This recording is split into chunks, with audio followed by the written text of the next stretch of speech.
The call came at 2:47 in the morning. Not to the police, not to a hospital, to a burner phone taped beneath a dumpster behind a laundromat on South Halsted Street, the only number that connected to the most dangerous secret in Chicago's South Side. 3 volunteers stood frozen at the back entrance of the clinic, staring at the body on the wet asphalt. One of them, Marcus, a 22-year-old pre-med student who had never seen a real gunshot wound in his life, was already backing away. "We call nobody," he whispered. "You understand me? Nobody. We lock the door, and we call nobody." The rain hammered the alley like it had a grudge, and then Evelyn Mercer pushed through all of them, knelt down in the filth and the blood without a second's hesitation, pressed 2 fingers to the man's neck, and said the 6 words that would change everything about her life. "He's alive. Get me the kit." If you were in her position, alone, exhausted, staring at a man whose face you didn't know, but whose wounds you recognized as deliberate, professional, and meant to kill, what would you have done? Before we go any further, if you've ever stayed up late watching stories like this one, stories about ordinary people caught in extraordinary moments, please hit subscribe right now and tap that bell. I put out new stories every week, and this one is only getting started. Drop a like and tell me in the comments, what city or country are you watching from tonight? I read every single one. I want to see how far this story travels. Now, let's go back to that alley. The clinic didn't officially exist. That was the whole point. It operated out of the basement level of a converted auto repair shop on the corner of 49th and Racine, in a neighborhood where the city had quietly stopped maintaining the streetlights 3 years ago and quietly pretended not to notice. The sign above the garage bay still read Kowalski's Auto, the name of a man who died in 2019 and left the building to his daughter, who happened to be a nurse practitioner with a conscience the size of a freight train and absolutely no talent for following rules that got people killed. Her name was Sandra Kowalski. She ran the front. She handled the logistics, the scheduling, the careful, quiet recruitment of medical professionals willing to volunteer their off hours, treating patients who couldn't afford a copay, couldn't risk a paper trail, or simply couldn't walk into an ER without being deported, arrested, or worse. Evelyn Mercer had been volunteering there for 2 years. She came in twice a month on her days off from Northwestern Memorial, where she worked 12-hour shifts in the emergency department and was, by almost every measurable standard, one of the most competent physicians on the floor. Her attending, Dr. Patel, called her methodically aggressive, which he meant as a compliment, and she accepted as one. She was not fast because she was reckless. She was fast because she'd spent years training herself to make decisions under pressure without flinching, without second-guessing, and without the particular kind of emotional freeze that killed patients. She was 31 years old, and she hadn't slept a full night in longer than she could remember. That particular Thursday in October, she had been at the clinic since 8 in the evening. She'd treated a 57-year-old diabetic man whose foot was in early-stage necrosis because he hadn't been able to afford the insulin to control his blood sugar for 4 months. She'd treated a teenage girl with a dislocated shoulder and a bruise pattern on her upper arm that told a story the girl wasn't ready to put into words. She'd treated 2 kids with ear infections and a middle-aged woman whose abdominal pain turned out to be a hernia that needed surgical referral and a conversation about how they were going to make that happen without paperwork. By 2 in the morning, she was tired in the way that went past her bones and settled somewhere in her actual soul. She was standing at the utility sink in the back room, washing her hands for what felt like the 100th time that night, when she heard Marcus shouting, not calling, not talking, shouting, in the specific high-pitched register of a young man who had just encountered something that his entire nervous system was refusing to process. She didn't grab her coat. She didn't ask questions. She moved. The back door opened into a narrow service alley that ran between the clinic building and the brick wall of the apartment complex next door. There was a single overhead light mounted above the door, one of those yellow industrial bulbs that gave everything a sickly, jaundiced glow. The rain had been falling since midnight and showed no intention of stopping. 3 people were standing in a loose, horrified cluster about 8 feet from the door. Marcus, a volunteer named Delia, who was a retired LPN and normally the calmest person in the building, and a young man whose name Evelyn could never remember and who was already pulling out his phone. "Put that away," Evelyn said immediately. without even looking at what they were looking at. She said it because she knew instinctively that a phone meant either a call that shouldn't be made or a photo that shouldn't exist. Both were dangerous. Evelyn, Delia started. I see him. She did. He was lying on his left side about 4 feet from the wall, in the gap between two industrial trash containers. The position wasn't accidental. He'd crawled or been placed somewhere that wasn't immediately visible from either end of the alley. His clothing was dark, which meant the blood wasn't immediately obvious, but the rain was doing the work of making it unmistakable. A dark spreading bloom across the back of his jacket, another at his left side. His right hand was pressed flat against the asphalt in a way that suggested he'd been trying to push himself up and had run out of whatever he'd been running on. He looked like he was in his late 30s or early 40s, dark hair soaked flat against his forehead.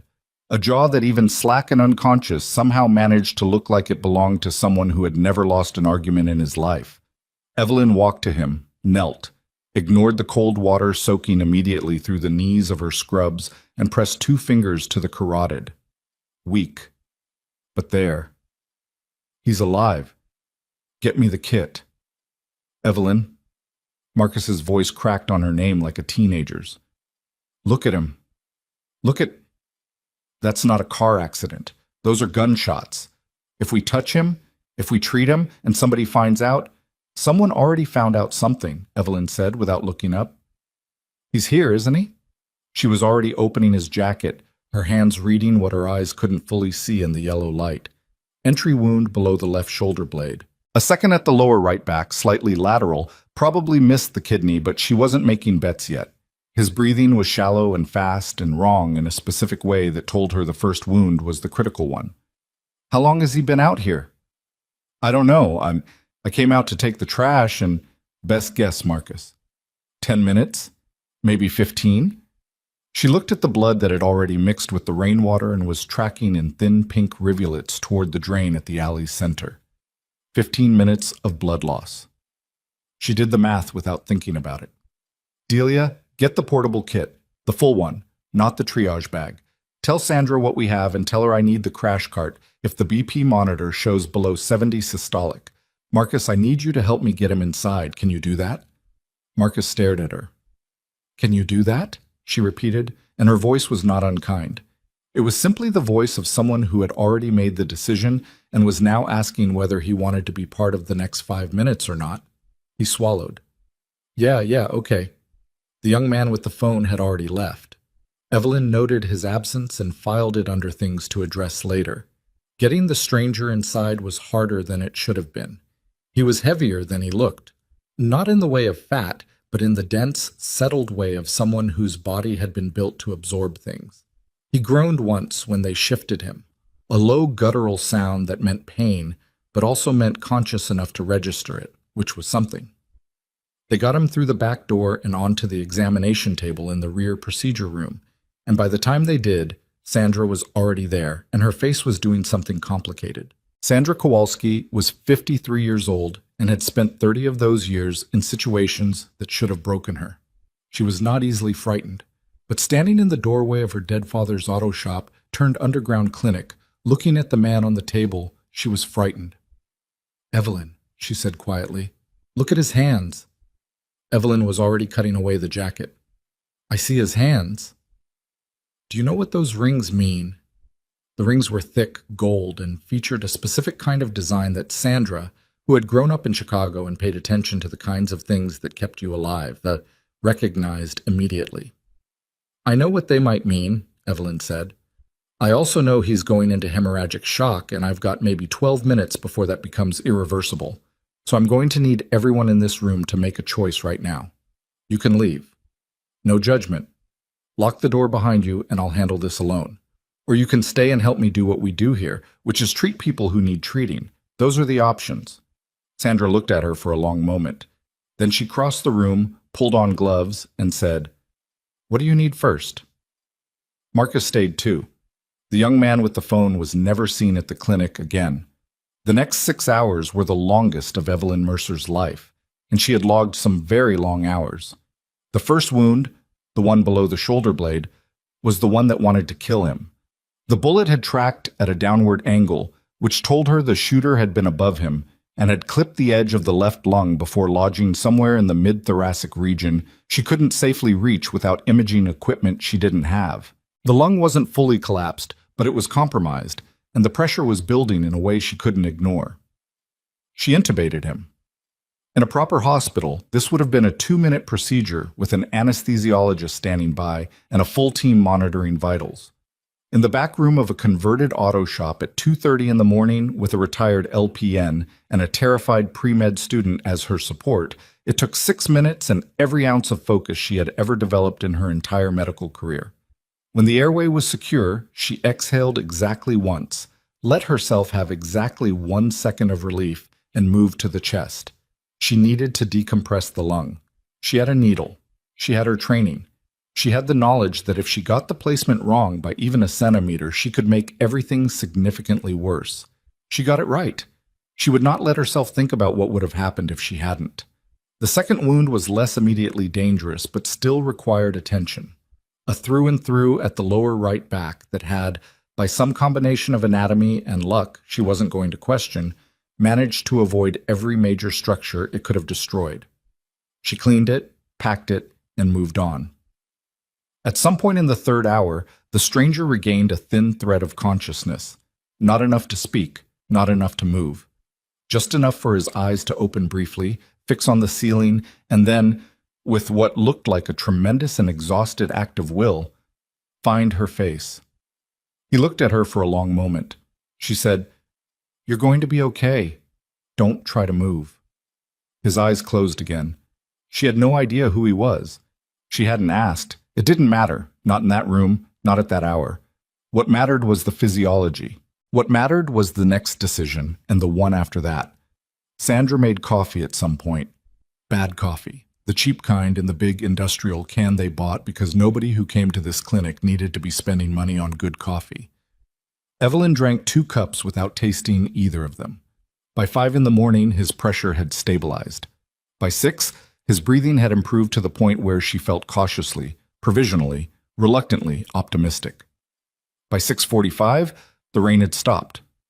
By 7, the first gray light was coming through the small, high window above the sink, and Evelyn was sitting in a folding chair next to the examination table, elbows on her knees, staring at the floor and doing the kind of decompression that her body demanded after sustained crisis.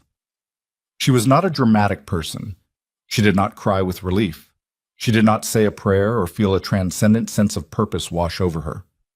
She felt tired. She felt the specific, hollowed-out exhaustion of someone who has given everything their body and mind had to give and is now waiting to see if it was enough. She looked at him.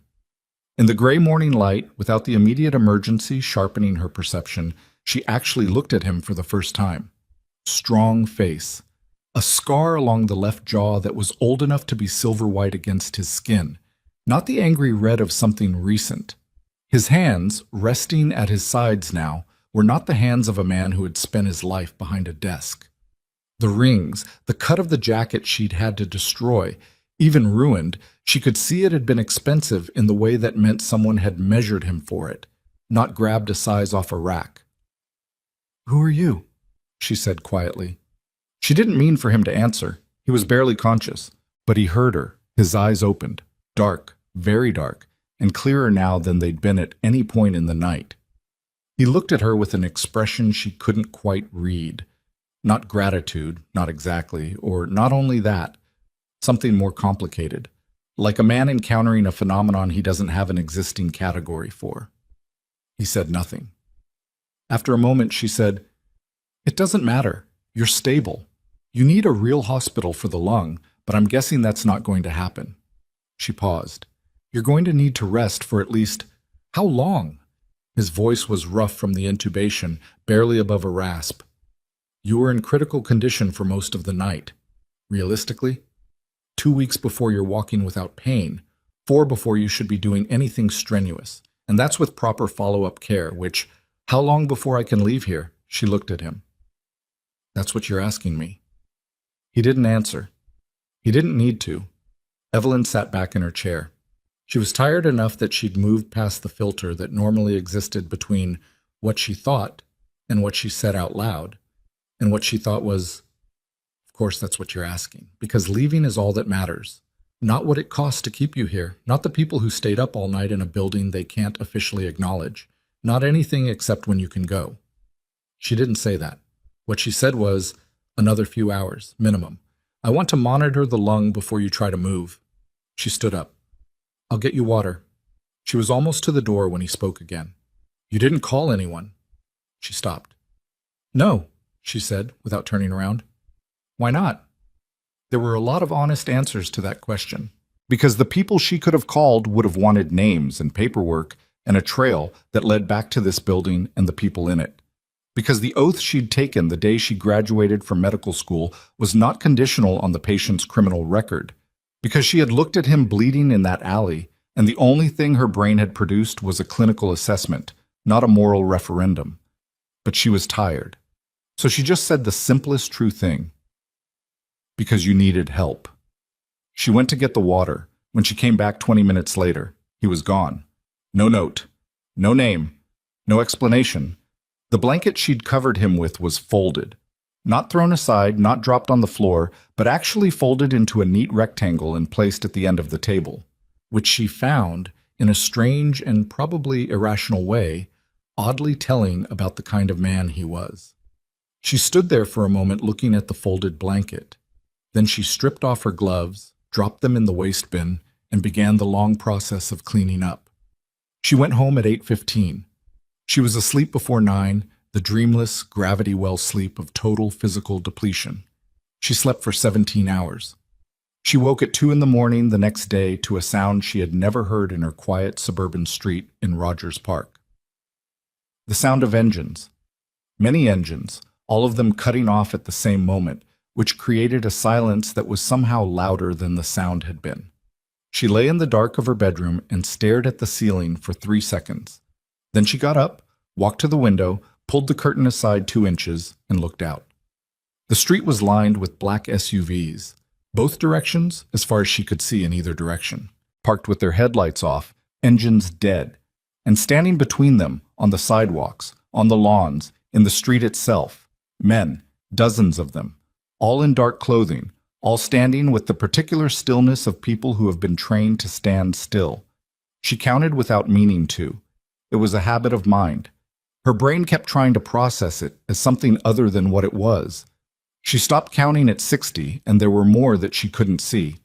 Her neighbor's porch light came on. Then another. She could see a curtain moving across the street. Old Mr. Hennessy, who was 81 and a Vietnam veteran and frightened by very little, was standing at his window with a phone in his hand. The street had gone so quiet she could hear faintly the sound of her own heartbeat. And then, from the line of vehicles closest to her front walk, a single figure separated from the rest. He moved without hurrying. He moved like a man who had never once needed to hurry because the world had always stopped and waited for him. He walked up her front path and stopped at the base of her porch steps. In the cold blue wash of the streetlight, she could see his face clearly even through the window. Dark hair. A jaw that even at this distance somehow conveyed the memory of an argument never lost. His left side moved slightly stiffly, exactly the way she'd told him it would, for at least 2 weeks. He looked up at her window. He couldn't see her through the curtain, she was certain of that, and yet he looked directly at her. The man she had pulled back from the edge of death in an alley 2 nights ago was standing in front of her house with what looked like 200 armed men behind him, and every single one of her neighbors was now awake, watching, and completely certain she was about to die. Evelyn Mercer's hand on the curtain was not quite steady, but she did not step back. She opened the front door before he could knock. That was the first thing Damien Falcone noticed. Not the fact that she was still in the same worn gray hoodie she'd probably slept in, not the dark circles under her eyes that told him she hadn't gotten nearly enough rest, not even the absence of fear on her face, which was remarkable enough on its own given what was standing behind him on her street. What he noticed was that she opened the door before he knocked. She'd been watching. She'd seen him coming, and she hadn't hidden, hadn't called anyone, hadn't done the thing that 99 out of 100 people would have done, which was put something solid between herself and the unknown. She just opened the door and looked at him. "You shouldn't be walking on that yet," she said. "Not without support." He stared at her. Of all the things he had expected the woman who saved his life to say when she found 200 of his soldiers outside her house at 2 in the morning, medical criticism had not made the list. "May I come in?" he said. She stepped aside. He moved through her doorway carefully. She was right. The left side pulled with every step, a deep stitching pain that the adrenaline of the last 48 hours had been suppressing, and that was now making itself loudly known. And she closed the door behind him without looking at the street, without acknowledging the men, without doing anything except leading him toward the small living room off the hallway. The house was modest in the specific way of someone who could afford more but had never gotten around to caring. Bookshelves that were actually used, not decorated. A couch with a blanket thrown over the back of it. A coffee table with a medical journal open face down on it. And a mug of something that had gone cold sitting next to a phone showing 3 missed calls from a contact labeled simply Sandra. Evelyn sat in the chair across from the couch. She didn't offer him coffee. She didn't make small talk. She sat down, folded her hands in her lap, and looked at him with an expression that was doing the impressive work of being both completely composed and completely furious at the same time. "Talk," she said. Damien sat. He didn't wince, but the effort of not wincing was visible, and he saw her clock it immediately. The small professional tightening around her eyes, the involuntary assessment. "My name is Damien Falcone," he said. "I know who you are," she said. "I figured it out about 6 hours after you disappeared. Sandra recognized your rings. I looked you up." A pause. "I wish I hadn't." "What did you find?" "Enough." Her voice was flat. "Enough to understand why 3 people in that alley were terrified and why the smartest of them ran.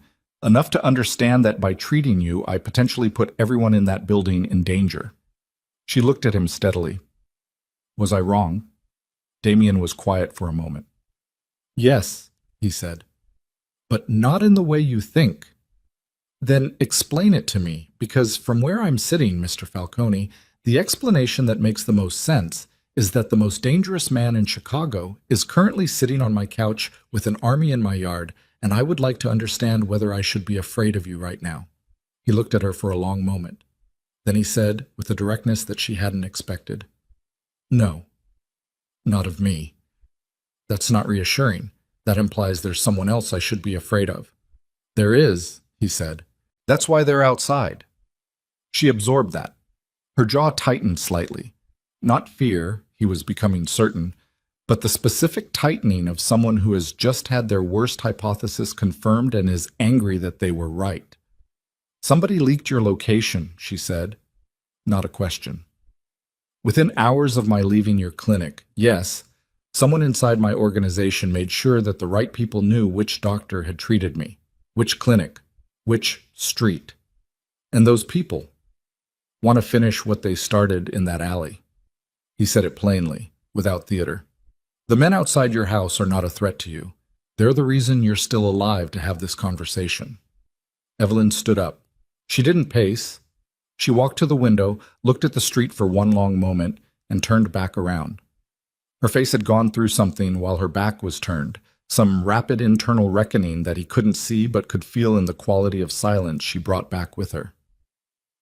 "I didn't ask for this," she said. "No.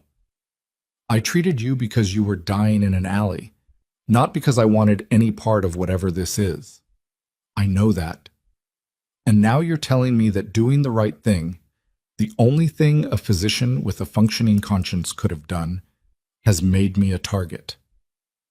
"Yes," she breathed out through her nose, hard. "That's insane." "Yes," he said again, and then, with what she would later recognize as the closest thing to vulnerability she would ever hear in his voice in those early days, "I'm sorry." She looked at him sharply, like the word had surprised her. "Don't do that," she said. "Don't apologize?" "Don't apologize and then leave those men on my street. One or the other, Mr. Falcone. Either you're sorry, in which case you take them and you go and you figure out your own problems without involving me. Or you need them here, in which case you skip the apology because we both know it doesn't change anything." He said nothing. "Which is it?" she pressed. "They stay," he said. And I am sorry. Both things are true. She stared at him. Then she picked up her cold coffee, looked at it, set it back down without drinking it, and said, I want them off my lawn by 6 a.m.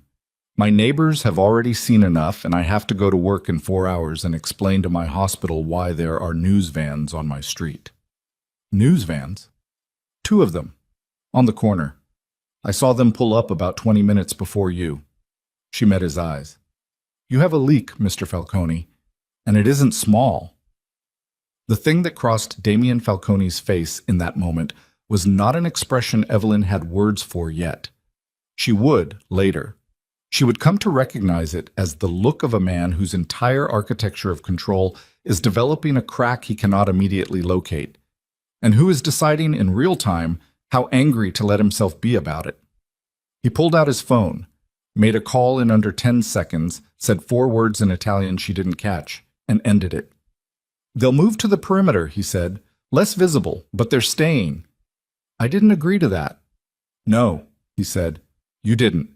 And I'm not asking you to. I'm telling you it's happening because the alternative is that you drive to Northwestern Memorial in 4 hours without protection, and the people who want to use you to get to me have a window.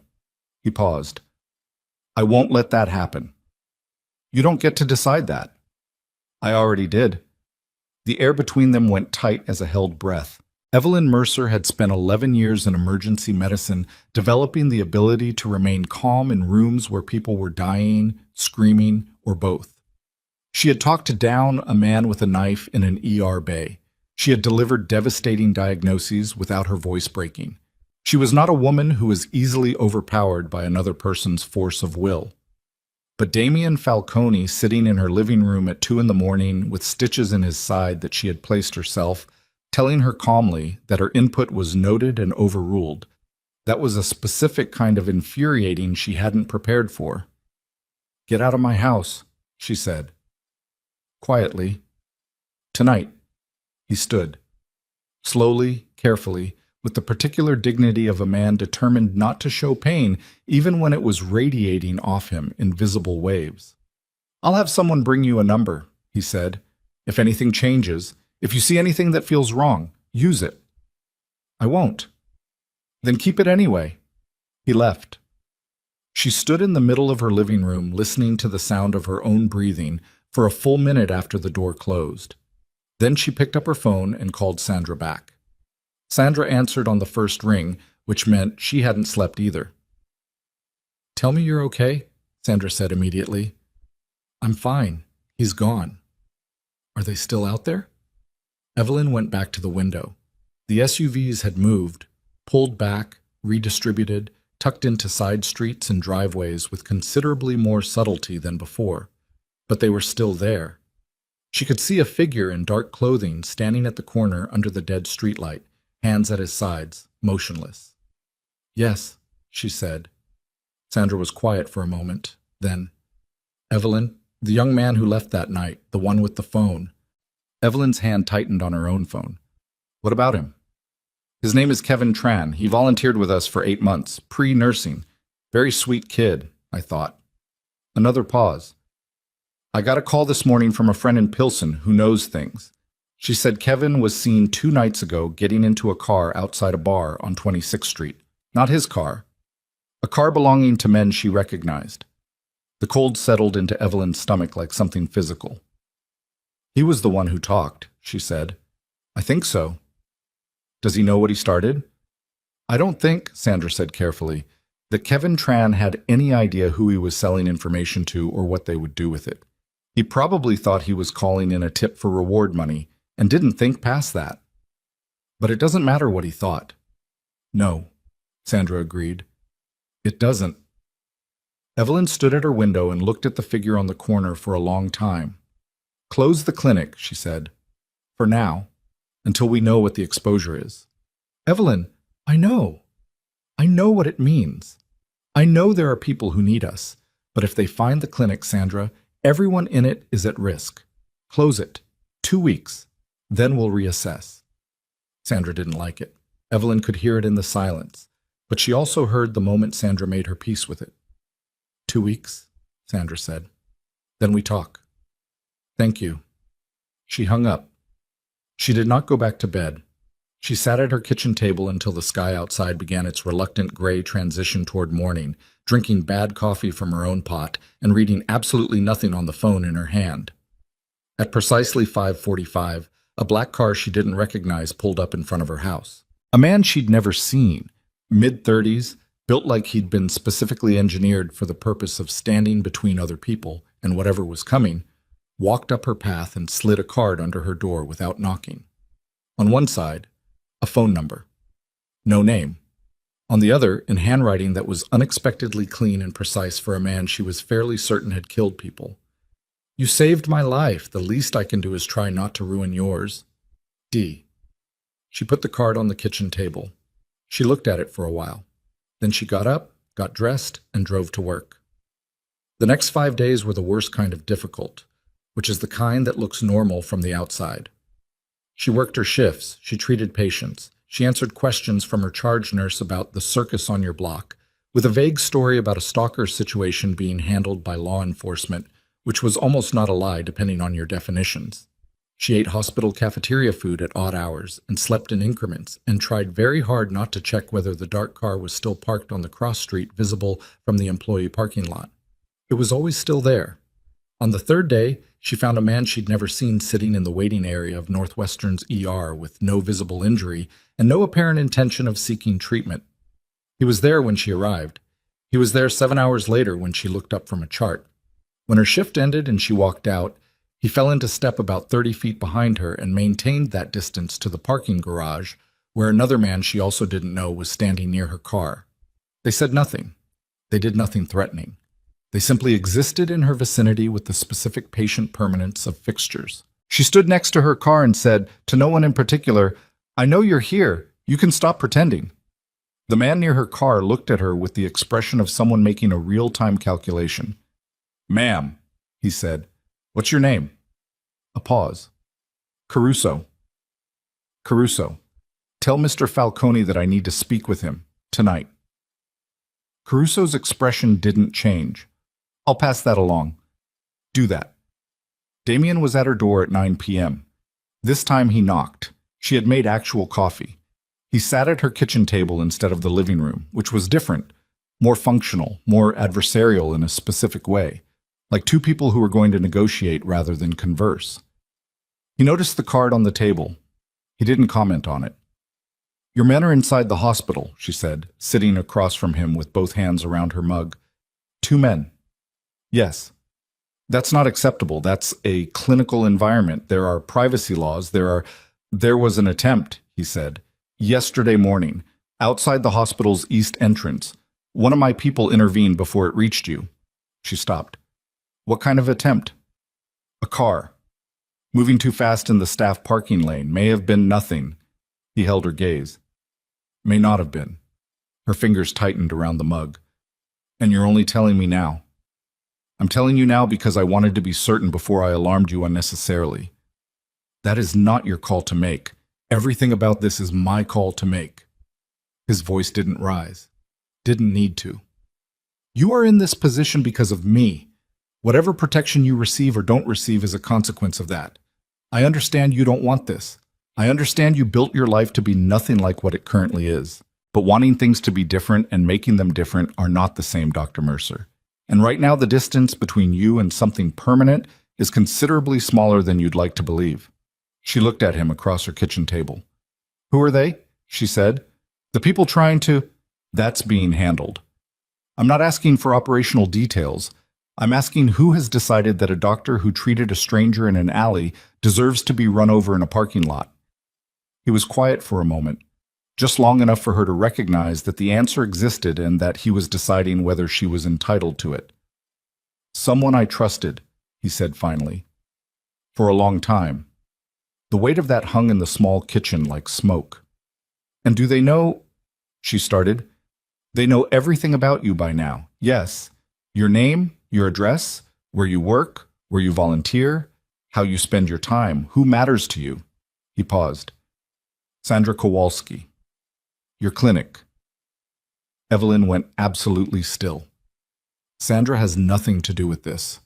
She has everything to do with this, he said, not unkindly, because she was there. Because if someone wants to find a way to pressure you, to move you, to make you do something you wouldn't otherwise do, the path goes through the people you're willing to suffer for. That's not a threat. That's an assessment. She stood up, walked to the sink, stood with her back to him for a moment, then turned around. "What do you need from me?" she said. And the fact that she asked it, the fact that she stood in her own kitchen and set down the argument and asked the practical question, seemed to do something to him, something he didn't quite have a face for. "Your patience," he said, "and a few days. For what?" "To find the source and end it. And if you can't," he looked at her steadily, "I will." The certainty in those two words was not the bravado of a man performing confidence. It was something older and quieter than that, something that had been built over years in a world where uncertainty was the thing most likely to get you killed, and certainty was the only armor worth wearing. She sat back down. 2 days, she said. "After that, we renegotiate everything." Agreed. She pushed her coffee mug toward the center of the table. Not an offering exactly, just a small movement that meant the immediate confrontation was over. "Your stitches," she said. "Are they holding?" He blinked. Once. The first genuinely unprepared expression she'd seen on his face. "Yes." "You're favoring the left side when you sit. You shouldn't be doing that 2 days from now either, but you especially shouldn't be doing it now. It means you're compensating and you're going to pull something." He looked down at himself as if only now noticing the tilt he'd unconsciously adopted. "I'll keep that in mind," he said. "Do that." She picked up her mug. "I'm going to sleep. Caruso can let himself out." She was 3 steps from the kitchen when he said, "Why did you really do it? That night? Don't say the oath. People have oaths they don't keep all the time." She stopped walking. She stood in the doorway with her back to him and thought about it. Actually thought about it. Not the version she'd given him the first time, the simple, clean version that was true but not complete. "I was 17, she said. "My mother had a stroke at 2 in the morning in a neighborhood where the hospitals were 40 minutes away, and the nearest one turned her away because her insurance had lapsed 2 weeks before." She paused. "She lived, but not because of them." Another pause, longer. "I've been angry about that for a long time. Long enough that treating people who have nowhere else to go stopped feeling like a choice and started feeling like the only thing that made any of the rest of it worth it." She didn't turn around. "So no," she said. "It wasn't just the oath. It was also spite. And you're welcome." She went to bed. Damien sat alone in her kitchen for a while. Then he stood, carefully, with the specific caution of a man aware of his own stitching, and left. He sat in the back of his car for a long moment, the city moving past the tinted windows, before he picked up his phone and called the number he'd been putting off calling for 3 days. "I need you to pull everything," he said when the line connected.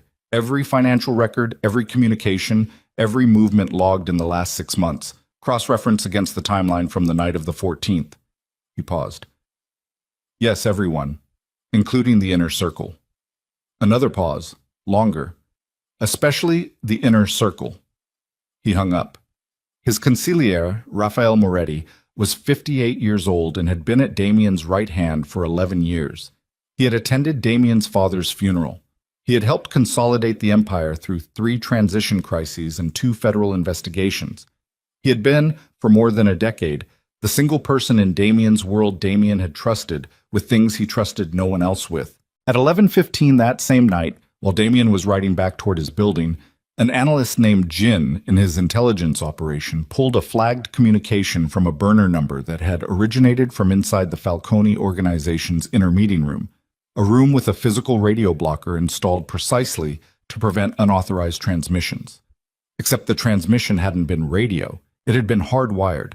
A small device, professionally installed, buried in the wall behind the thermostat. Something that had required access to the room, knowledge of the location, and the specific technical capability to defeat the existing security without triggering it. The list of people with all 3 of those things was very short. Jin pulled up the access log for that room over the past 8 weeks, cross-referenced it against the flagged communication window, ran the overlap. One name appeared with absolute consistency. He stared at it for a long time. Then he picked up the phone and called Damien. Damien answered immediately. "Tell me," he said. Jin told him. The silence that followed lasted 9 seconds. Jin counted. Then Damien said very quietly, "Get me the financial records going back 18 months. Everything that touches the Moretti account." "Damien," Jin started. "Do it tonight." He hung up. The car moved through the dark city streets. Buildings slid past the windows. Chicago at midnight. The elevated trains rattling on their old tracks. The distant sound of sirens that was so constant it had become the city's white noise. The lights of 1,000 windows where 1,000 lives were proceeding in complete ignorance of what was currently unraveling in the back of a black car on the near north side. Rafael Moretti, 11 years. The assassination attempt in that alley had not been a rival family making a move. It had not been a federal operation. It had not been any of the 17 other possibilities Damien had been running and discarding for the past week. It had been the man sitting at his right hand at every table, in every meeting, through every decision that had shaped the last decade of his life. And now that man knew about Evelyn Mercer. Damien's phone lit up again. A text from a number he recognized as one of his street captains. 4 words. Moretti just left the city. He read it twice. Then he looked out the window at the passing street. Rafael knew. Somehow, Rafael knew the investigation had gotten close enough to run, which meant the situation had just changed entirely, because a man with 11 years of intimate knowledge of Damien's organization, running scared, was not a problem that would stay contained. He would reach out to enemies. He would trade information for protection. He would burn everything he could reach on his way out. Not because he was careless, but because he was very, very good at what he did. And the one piece of information he currently had that was worth the most to the people most willing to hurt Damien, the one thing he could trade to buy himself the most time and the most safety, was the location, the name, and the complete vulnerability of the woman in Rogers Park. The woman who had no protection except the men Damien had stationed outside her house. The woman who had, 6 hours ago, told him she was going to sleep. He called Caruso. "Double the detail," he said, "right now, and I need 2 men inside the house. If she fights you on it, tell her—" He stopped. Tell her what, exactly?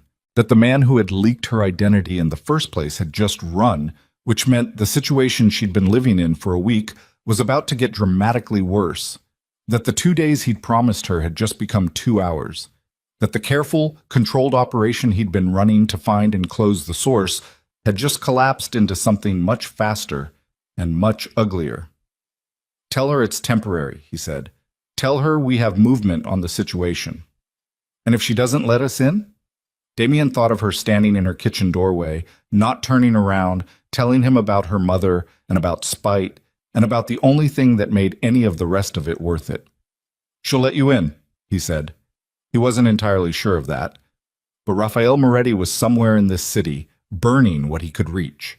And Evelyn Mercer was asleep in a house with 2 men on the perimeter and no idea that the threat had just changed shape entirely, and Damien Falcone, for the first time in a very long time, was sitting in the back of a car with his hands not quite still in his lap, trying to remember the last time something mattered enough to make his hands unsteady.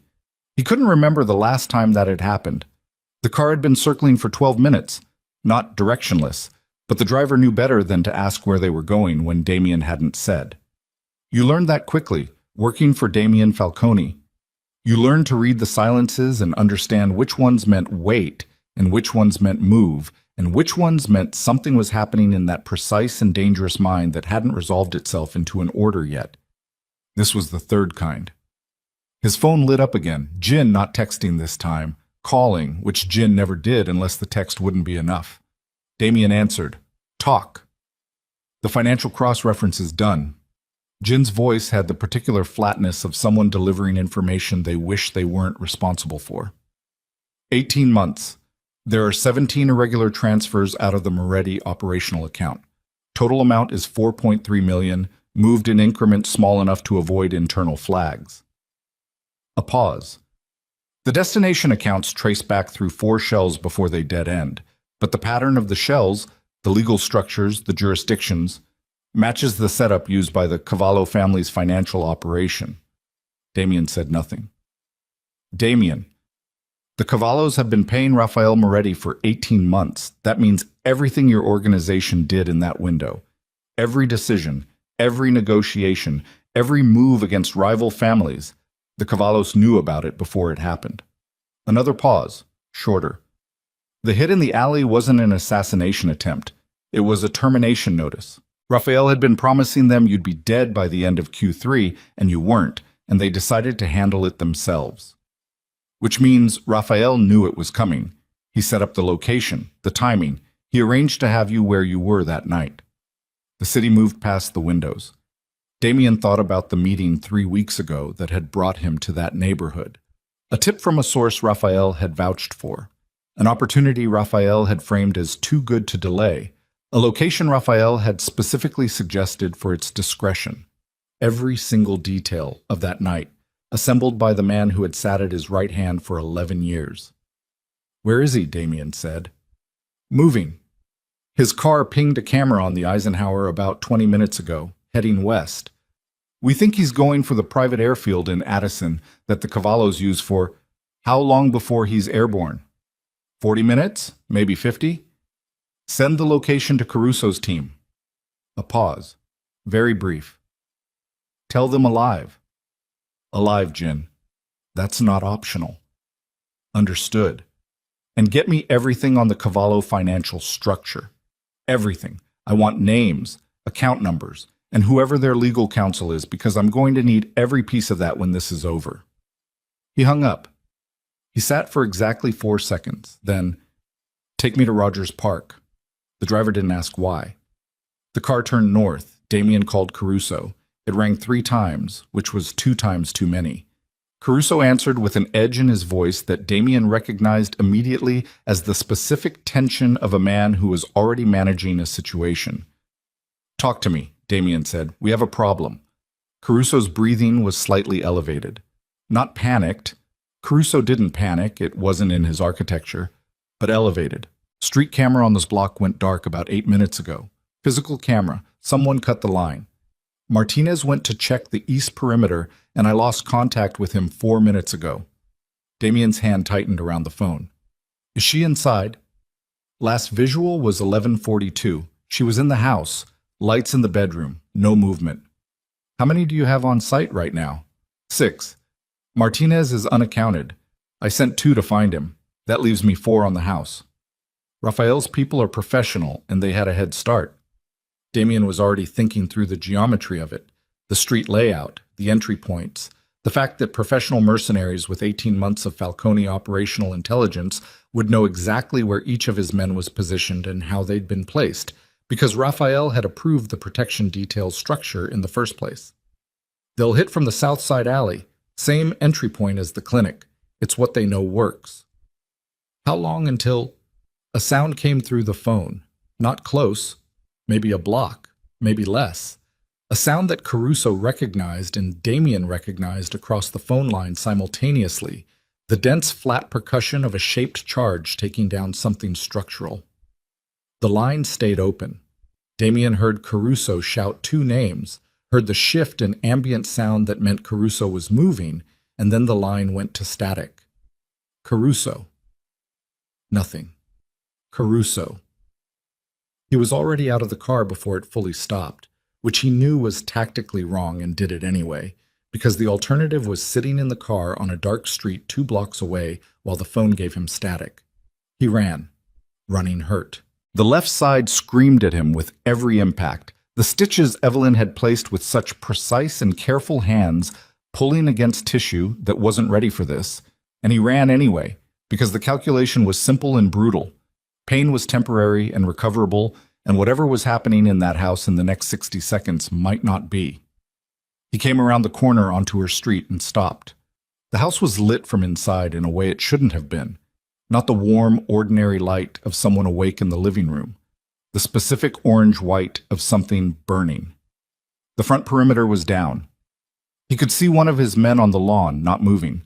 Another by the front gate, down on one knee, pressing something to his arm, alive but out of the fight. The front door was open. Damien moved. Later, he would not be fully able to reconstruct the next 4 minutes in sequential order. Memory under extreme physical stress didn't record linearly. It captured intensity, snapshots, the visceral detail of individual moments without the connective tissue between them. What he remembered: the smoke already thickening in the front hallway from something burning in the kitchen, not a structure fire yet, but building toward one. A man he didn't recognize coming around the corner of the staircase, and the 2 seconds of violent reckoning that followed. Caruso's voice from somewhere in the back of the house, still giving orders, which meant Caruso was alive. The sound of breaking glass from upstairs. He went upstairs. The bedroom door was open. The room was empty, the bed sheets thrown back in the specific disordered way of someone who had come out of sleep fast and moved fast. Not panic, but urgency, which meant she'd been awake enough to move deliberately rather than stumble. The bathroom, also empty. The small second bedroom she used as a home office, door closed. He opened it. Evelyn Mercer was standing against the far wall with a desk lamp in her right hand held like a weapon, wearing a gray t-shirt and flannel pants, her hair loose, and her eyes doing the specific focused calculation of someone who has already committed to the next action and is waiting for the trigger. She saw him. Something in her face shifted. Not relief, not yet, but the recognition that the threat calculus had just changed. "There's a man on the landing," she said immediately. "He went past the door about 3 minutes ago. I heard at least 2 others downstairs." "How long ago did the power go?" 12 minutes. The smoke alarm in the kitchen went off about 4 minutes after that. I didn't go down." She lowered the lamp by about 2 inches, not all the way. "I should tell you that I considered going out the window." "Why didn't you?" "Second floor onto concrete with no way to know what's on the ground." A pause. "Also, I was angry." He almost said something, decided against it. "Stay behind me," he said. "Gladly." The next 6 minutes were the kind of minutes that rearranged things permanently. Damien moved through her house with the efficiency of a man who had spent decades in spaces where hesitation was the thing most likely to get you killed. And Evelyn Mercer stayed exactly where she was told to stay, and did not make the mistake of getting in the way or the other mistake of freezing. When a man came through the door at the bottom of the staircase, she did something that surprised him. She threw the lamp. Hard, with accuracy that suggested either natural athleticism or fury, and it bought him the half-second he needed. He noted it, filed it. The ground floor was clearing. Caruso had 2 men functioning, and the mercenaries, 5 in total, by his count, had lost the element of surprise and the advantage of the confusion that the power cut and the fire were supposed to create. Without those, they were operating in someone else's house against people who were no longer caught flat-footed. 3 were down, 2 ran. Damien let them run. He had what he needed, which was the address that one of them had been carrying, a physical slip of paper in a shirt pocket, because professional mercenaries didn't put operational addresses in phones. He had it in his hand before the man was fully finished falling, and what it told him was that the staging location for this operation was not in Addison, where Raphael was supposedly running, but 12 miles south in a warehouse district that Damien recognized immediately as the edge of Cavallo-controlled territory. Raphael hadn't run. Raphael had stayed to watch. The fire in the kitchen was containable, a small incendiary device on the counter designed more to generate chaos and smoke than to actually bring down the building. Caruso's man had it out in under 4 minutes with the extinguisher from under the sink. The house smelled of smoke and the particular chemical sharpness of a space that had been violated, rifled, turned into something other than what it was supposed to be. Evelyn stood in the middle of her kitchen, in the dark, because the power was still out, with a flashlight one of Caruso's men had given her. She was looking at her counter where the device had been, looking at the scorched surface of the kitchen where she made coffee in the mornings, where she'd sat across from Damien 2 nights ago and told him about her mother. She was not visibly shaking, but her breathing was wrong, slightly too controlled, the way breathing got when someone was working very hard to regulate it. "Dr. Mercer," Caruso said from the doorway, with a carefulness in his voice that was unusual for him. "We need to move you. This location is compromised." "I know," she said. She didn't move yet. She was still looking at her counter. "There's a secure location. Give me a minute," she said. He gave her the minute. She spent it standing in her ruined kitchen with the flashlight and whatever internal process she was running that Caruso had neither the right nor the inclination to interrupt. Then she straightened, a physical decision visible in her spine, and said, "I need shoes and my medical bag. Someone will have to come with me to get them." "I'll go," Damien said from behind her. She turned. He was standing in the kitchen doorway, and he looked. She registered this almost clinically, the way she registered physical data. Worse than she'd expected. Moving fast in the dark up a staircase with unhealed thoracic trauma had cost him something. He was holding his left side with one hand in a way that was partly unconscious, partly not. "You're bleeding," she said. "It's minor." "That's not a medical assessment. That's wishful thinking." She moved to him, close enough to put her hand against his side, pressing lightly. He went very still. Not from pain, she thought, but from something else. The specific stillness of someone unaccustomed to being touched by someone who isn't trying to hurt them. "You've torn at least 2 of the deeper stitches." "After," he said. "Before we go anywhere," she said. "I'm not riding in a car for 40 minutes with you bleeding into your shirt." "Evelyn, where are your car keys?" she said to Caruso. "I need 3 minutes, a clean towel, and something to work with." Caruso looked at Damien. Damien looked at Evelyn. "Caruso," he said. "Get her the bag from upstairs."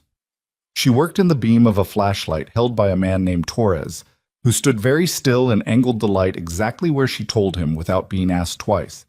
And she did in 4 minutes what should have taken 15, which was stabilize the bleeding and reclose what she could close with what she had, which was enough to be functional, if not elegant. Damien sat on her kitchen stool and said nothing throughout. When she was done, she stripped off the gloves and looked at him. "We need to talk," she said.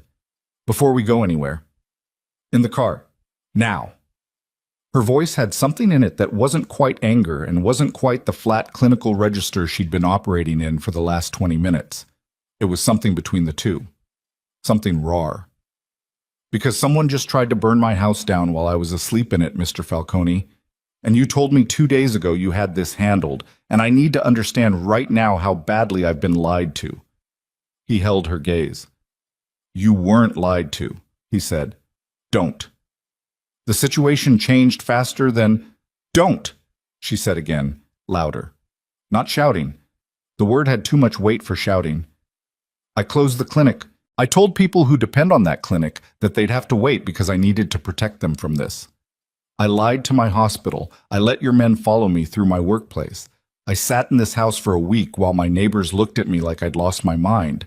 Because you told me it was temporary and it was being handled, and in 2 days it would be over." She stopped, started again. "My house just tried to be a fire." "I know."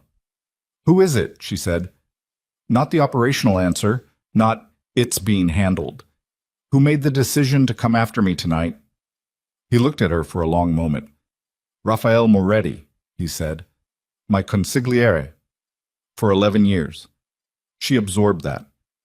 "And he didn't run," Damien said. "I thought he ran. He didn't. He's 12 miles south of here, watching to see if this worked." "And does he know it didn't?" "Not yet."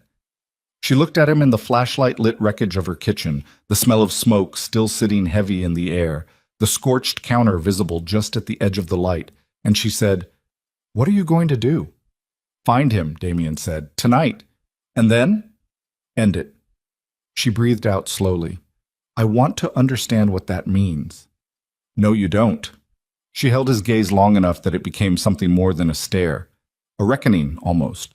2 people measuring each other across a burned kitchen with everything stripped away and nothing left to pretend with. "You're right," she said finally. "I don't." She picked up her medical bag from the floor where Caruso had left it. "Let's go." The convoy moved south 20 minutes later.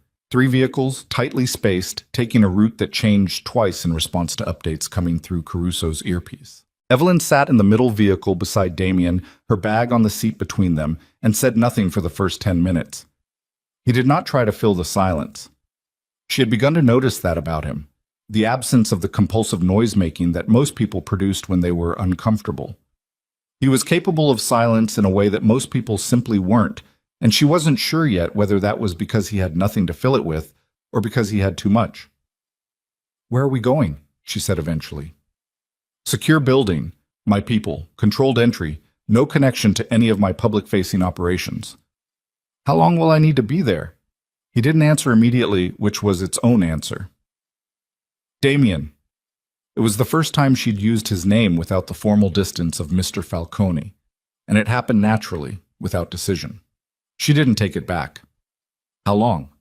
"Until Moretti is off the board," he said, "and the Cavallo connection is neutralized." The Cavallo family. She'd looked them up during those 5 quiet days of trying to pretend everything was normal. That's not a small thing. No. That's a war. He was quiet. "Is that what this is?" she pressed. "Is that what's already started?" "It's been starting for a long time," he said. "Tonight just removed the pretense." He turned to look at her, and in the moving light from the passing street lamps, his face was doing something she hadn't seen on it before. Not exactly tired, but he seemed constitutionally resistant to looking tired, but a kind of density, like a man carrying something very heavy, very carefully, making sure it didn't spill. "I didn't intend for you to be in the middle of this." "I know you didn't. That's not comfort. I understand that." "No," she agreed. "It isn't." She looked out the window. "What happened to Kevin Tran?" The shift in his expression was small, but she caught it. "The young man from your clinic." "Yes." "He's been located," Damien said. "He's safe. He's an idiot, but he's safe." She let out a breath she hadn't realized she was holding. "He had no idea what he was starting," she said. "Most people don't." He paused. "That doesn't change what he started." "What's going to happen to him?" "Nothing, from my people. He's too minor to be worth the complication. Whether the Cavallos feel the same way..." He stopped. "Can you protect him?" He looked at her. "You want me to extend protection to the person who put you in this situation in the first place? He's 22 years old, and he made a stupid decision for probably a few $1,000s, and he has no idea that there's a war being fought over his phone call." She met his eyes steadily. "Yes. I want to know he's not going to end up in an alley somewhere." Something moved through Damien's expression. Not irritation, she didn't think. Something more complicated than that. The look of a man encountering, repeatedly, a set of values so fundamentally different from the ones he'd spent his life operating by that he kept having to recalibrate. "I'll see what I can do," he said. The secure building turned out to be a floor in a commercial high-rise in the South Loop. Not a warehouse, not a bunker, but an actual functioning office floor that happened to have been cleared of its usual occupants, fitted with temporary accommodations, and stocked with enough supplies to sustain 15 people for a week. Evelyn's room was a converted conference room with a cot, a clean set of clothes in approximately her size, and an attached bathroom. It was, she noted, considerably cleaner and better organized than any safe house she'd ever seen in a movie. She said so to Caruso, who allowed himself a very small smile. She slept for 4 hours. She woke at 6 a.m. to the sound of voices in the outer room, not arguing, but tight and compressed in the way of people discussing something with urgency. She put her feet on the floor and listened. She could hear Damien's voice, lower than the others, asking questions she couldn't make out. She could hear responses that were short and clipped. She could hear a third voice that she didn't recognize. Then she heard a word she did recognize. Her name. She stood up, crossed the room, and opened the door. 4 men were gathered around a table covered in printed documents and a laptop showing what looked like surveillance images. Damien was standing with his back to her, but the other 3 saw her, and the quality of the room changed. Not hostility, but the particular shift of people who were not expecting to have their conversation witnessed. Damien turned. He looked like he hadn't slept at all, which she was fairly certain was accurate. He also looked like something had happened in the last 4 hours that had moved the lines considerably. "There's coffee," he said, which was not what she'd expected him to say. "What's happened?" she said. He glanced at the men around the table. One of them, older, gray at the temples, with the look of someone who managed information for a living, made a small movement toward the documents on the table. Damien either saw it or anticipated it, because he said, "Give us a minute." They filed out without question. When the door closed, Damien pulled out a chair at the table. "Sit down," he said. She didn't like the sound of that. She sat. He turned the laptop toward her. The image on the screen was a surveillance photograph. The grain and angle of a camera that was used to watching parking lots and loading bays rather than anything more interesting. It showed three men standing beside a car. The timestamp in the corner read 4:47 a.m., less than 2 hours ago. She recognized one of them, not from her life, from a photograph she'd pulled up on her phone during those 5 research-heavy evenings of trying to understand what she'd walked into. A face she'd connected to, a name she'd connected to, a structure that she now understood had been systematically dismantling everything Damian Falcone had built for 18 months. Rafael Moretti. He was standing at what appeared to be the loading entrance of a large building, talking to the two men beside him. He was animated in the way of someone explaining something urgently. His hands were moving. "This is from 20 minutes ago," Damian said. "You found him." "He found us." He reached past her and clicked to the next image. The building exterior, wider shot. She looked at it for a moment before she understood what she was looking at, and when she did, her stomach turned over once, deliberately, like something shifting its weight. She knew that building.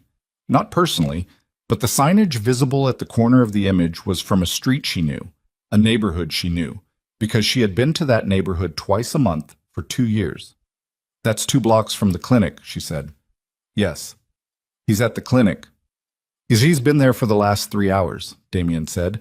"My people tracked him there, but were ordered to hold position. I didn't want to move on him until I knew why he chose that location." She looked at the image. "He knows," she said slowly, "about the clinic. Everything about it. If he's been inside your organization for 18 months, he knows I volunteer there. He knows where it is. He knows what it means to me." She looked up at Damian. "He's not hiding. He's bait." The word landed in the room and sat there.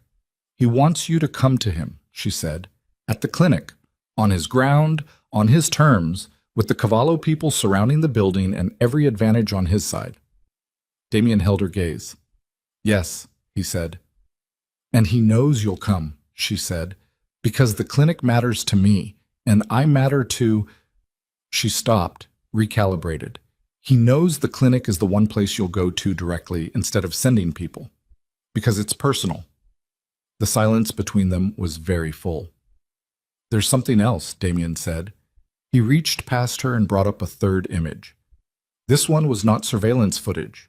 It was a document, a screenshot of something, a communication chain, and at the top of it was a name she recognized because it was her own, and below it were details that made the air in the room feel suddenly thin. Patient records. Incomplete, fragmentary, sourced from something that wasn't the clinic. The clinic kept no digital records. That was one of its foundational protections, but detailed enough, assembled from enough peripheral sources to construct a picture. Not a medical picture, a leverage picture. Names of people she had treated. People whose presence in an underground clinic would, if exposed, cause consequences that ranged from severe to life-destroying depending on the individual circumstances. "He's going to use them," she said. It wasn't a question.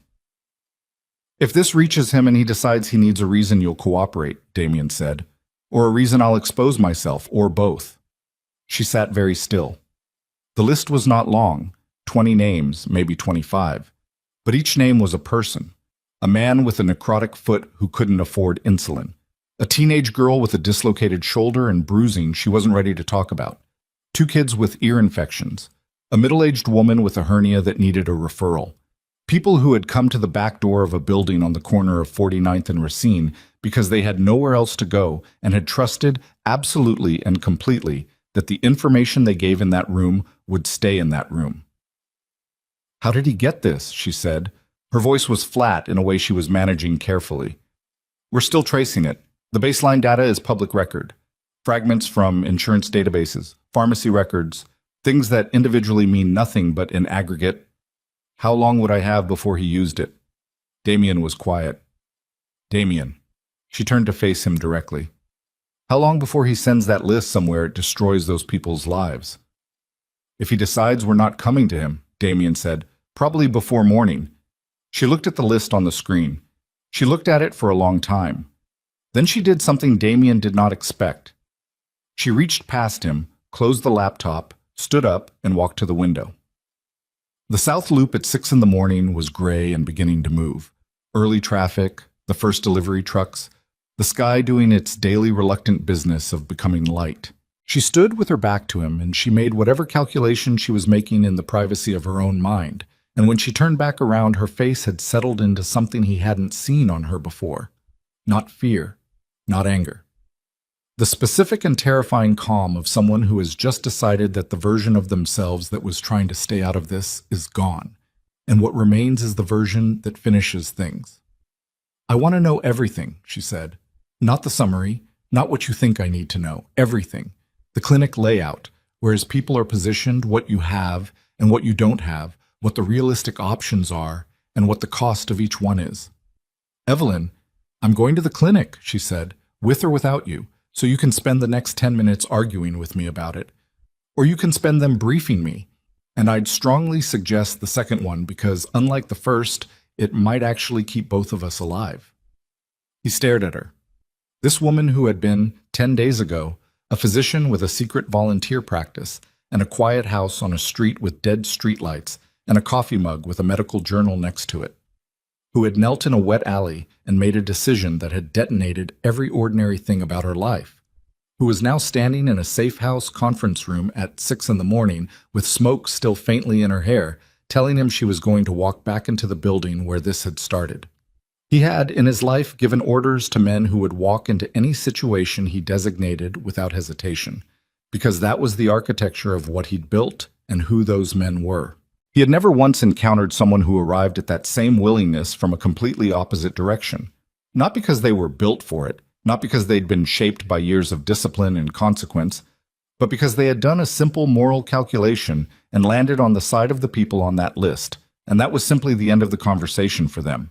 He pulled out the tactical map. "His people have the south entrance and the east alley covered," he said. "There are 3 of them inside the building, based on heat signature from a drone pass at 0500. Raphael is in the main treatment room." He spread the map on the table. "The north access through the parking structure of the apartment building next door is currently unwatched, which may mean it's unwatched, or may mean they want us to think it is." She leaned over the map. Her hair fell forward and she pushed it back with one hand, and her eyes moved across the map with the same quick clinical focus she'd used reading his wounds in that alley. The same economy of attention that missed nothing and wasted none of itself on things that didn't matter. "The utility corridor," she said, pointing, "between the clinic basement and the old boiler room. Does that still connect to the street-level grate on Racine?" He looked at her. "You know this building better than my people do," he said. "I've worked there for 2 years in the dark," she said. "Yes or no?" "Yes," he said. "As of 48 hours ago, yes." She straightened up. "Then here's what we're going to do," she said, and the voice she said it in was the same voice she'd used in that alley, the one that had cut through Marcus's panic and Delia's fear and the rain and the blood and all of it, the voice that simply meant the decision has been made and here's what happens next. Damien Falcone listened, and for the first time in 11 years, he let someone else run the plan. The utility grate on Racine Street had not been designed to be opened quietly. Evelyn knew this. She'd used it exactly once before, 18 months ago, when Sandra had locked herself out of the building and they'd spent 40 minutes in the cold figuring out the alternate entry points. The grate was old iron, the hinges were corroded, and it made a sound when you moved it that she could only describe as the architectural equivalent of a clearing throat. She pulled it open anyway, slowly, with both hands, distributing the movement across 4 full seconds instead of 1. The sound it made was bad, but survivable. She went down first. Damien had argued this point for 6 minutes back at the safe house, and she had won it on logic rather than sentiment. She knew the corridor, she knew the layout, she knew exactly which section of concrete floor had a drainage lip that would catch your foot in the dark, and which section was clear. He knew none of that. Therefore she went first, and he followed, and Caruso came third with 2 men behind him, all of them moving in the specific pressurized silence of people who understand that sound is the variable most likely to kill them in the next 20 minutes. The utility corridor was narrow, shoulder width at its widest point, with overhead pipes close enough that a tall man had to tilt his head. It smelled of old water and the particular mineral cold of spaces that never saw sunlight. The only light was the thin beam of the pen light Evelyn held with her teeth while she moved, leaving both hands free. She counted her steps. She'd counted them that night 18 months ago, standing in the cold with Sandra and feeling slightly absurd. 22 steps to the first junction, 12 more to the basement access door. She counted now. At step 19, she stopped. She held up her left hand, a signal she'd agreed on with Caruso. Everyone behind her stopped. She listened. Footsteps above her, moving with the deliberate, even cadence of a man walking a pattern. Not pacing nervously, not moving towards something, but completing a circuit. Security sweep, approximately 8 feet above her head, which put him somewhere in the front section of the clinic's ground floor. She waited. The cadence moved away, faded. She went forward. The basement access door had a padlock that Sandra had given her the combination to 2 years ago, and which, to her knowledge, Sandra had never changed. She worked it in the dark by feel, the metal cold enough to ache against her fingertips, and she got it right on the first try, which she allowed herself exactly 1 second of relief about before she eased the door open and moved into the basement. The basement of the clinic was storage and utility, shelving units with medical supplies in varying states of organization, a secondary water heater that hadn't worked in a year, the folding tables they used when patient volume exceeded the main floor's capacity. It was dark except for the emergency exit sign above the staircase at the far end, which threw everything in low red. She turned off the pen light. Damien came through the door behind her, then Caruso, then the other two. The door closed. 5 people breathing in a red-lit basement that smelled of industrial cleaner and old linoleum. Caruso moved to her left and put his mouth close to her ear. Heat signatures put Moretti in the main treatment room. I know where it is, she breathed back. 2 of his people are between us and the staircase. 3rd is on the ground floor front, the one I heard. Yes. She looked at the staircase across the length of the basement. 20 feet of open floor between them and the bottom step. The red from the exit sign was enough to see by if you were already adapted to the dark, which everyone in the room was. It was also enough to be seen by. She turned to Damien. In the red dark, his face was stripped of most of its readable detail, just angles and shadow and the eyes, which were doing what she was coming to recognize as his operational state. Everything internal turned down. Everything external turned up. A quality of attention so absolute it was almost physical. She held up 2 fingers, pointed upward, pointed left and right of the staircase. He nodded. He understood. She pointed at herself, pointed straight up. He did not like this. She could see it in the quality of his stillness, but it was a different stillness from his operational state, a stillness with something working hard underneath it. She held his gaze. He nodded. She went up the stairs. The ground floor of the clinic in the dark and unoccupied was profoundly strange. She had only ever been here with people in it. The particular organized chaos of a volunteer medical operation, voices and the smell of antiseptic and Sandra's bad coffee and the sounds of patients. Empty, in the dark, it had the quality of a space between states, a held breath. She came off the staircase into the back corridor and immediately felt the change in air temperature. Warmer up here, and the smell of something that shouldn't be here, that didn't belong to this building. Cologne, heavy and expensive. Rafael Moretti had been in these rooms for 3 hours and had left his presence on the air like a fingerprint. The treatment room was at the end of the corridor. The door was partially open. Light. Not the red of the exit sign, but actual warm light. A lamp, or a lantern, spilling in a thin line across the corridor floor. She moved toward it. Her feet were quiet in the sneakers Caruso's man had brought her. She counted her breaths without deciding to. 2 in, 2 out. The same rhythm she used when she was doing something delicate. A difficult intubation, a procedure requiring more precision than the situation should technically allow. The rhythm meant, you are steady, act accordingly. She stopped at the door. Through the gap she could see the edge of the examination table she'd used 100 times. The lamp, an LED camping lantern set on the counter, throwing the room in flat white. And a man sitting in the chair she always kept in the corner, the chair for patients' family members, the chair that existed specifically to say to frightened people, someone who loves you can stay. Rafael Moretti was 60 years old and looked, in the ungenerous light of the lantern, like a man who had spent those 60 years making calculations and was currently running the numbers on his current situation and finding them not entirely satisfactory. He was not holding a weapon visibly.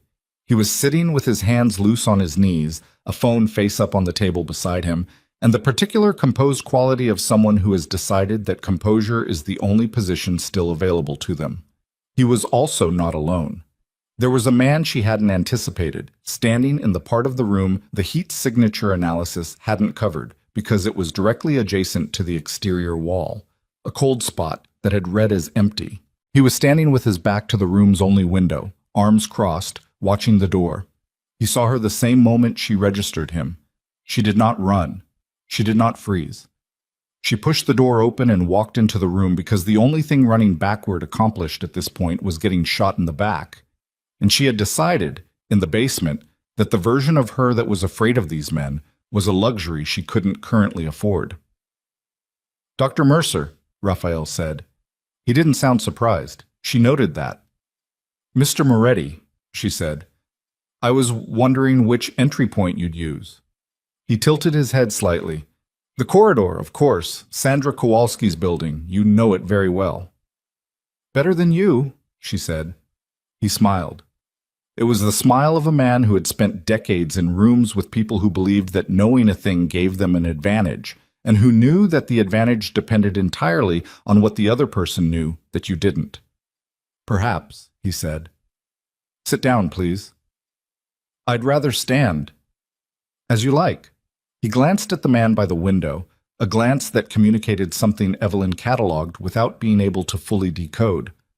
"I want to be very clear with you, Doctor. I have no desire to harm you. You are, at this point, more useful to me alive and cooperative than any alternative." "That's not as reassuring as you seem to think it is." "Where is Damien?" "Not here." "That's not true." She looked at him steadily. "What do you want?" "What I've always wanted," Raphael said. "A clean resolution. Damien is a talented man, but he has become a liability to the larger operation.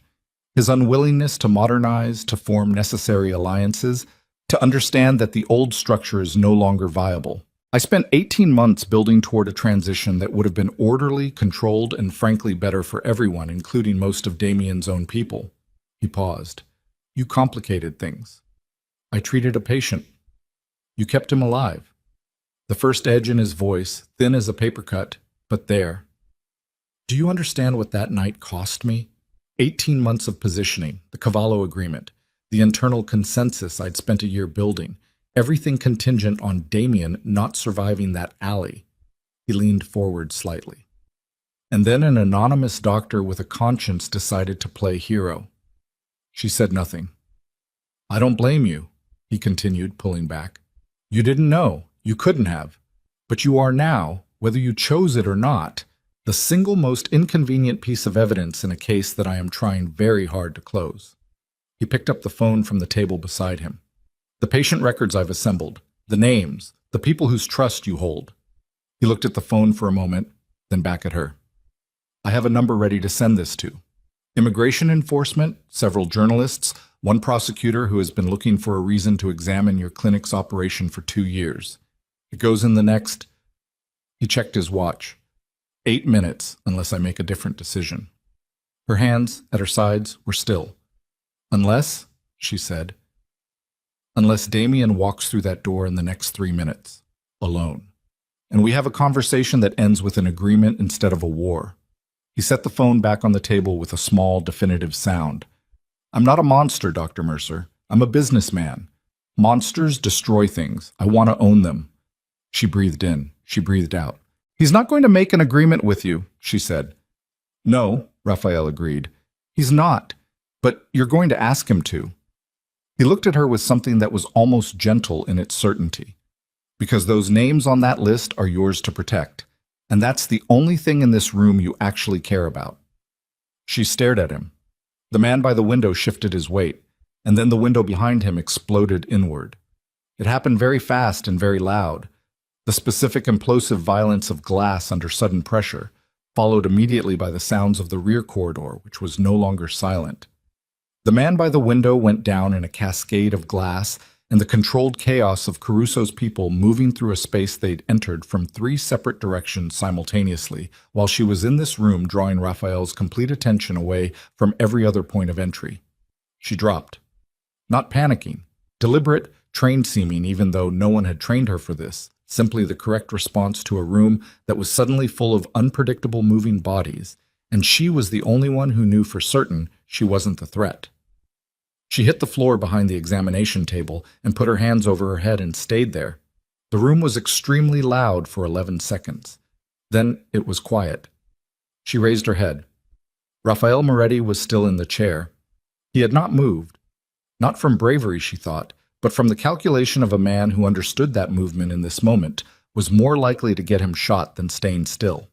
His hands were raised to shoulder height, and his composure had survived mostly intact with only its surface scratched, like expensive furniture that had been knocked but not broken. Caruso was at his left with two men she recognized from the safe house.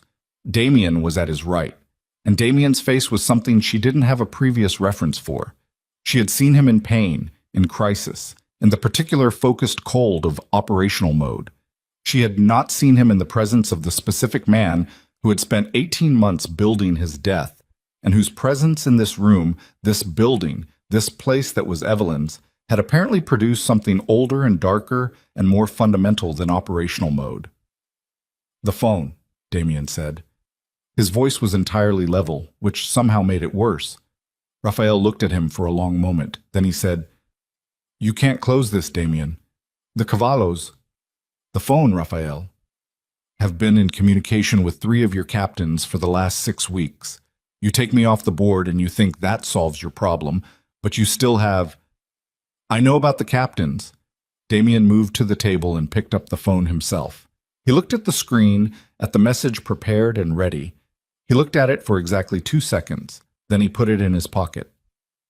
"I know about the captains. I know about the Cavallo financial structure, the shell accounts, the airfield, the prosecutor you've been feeding documents to for 9 months. I know about all of it, Raphael." Raphael was quiet.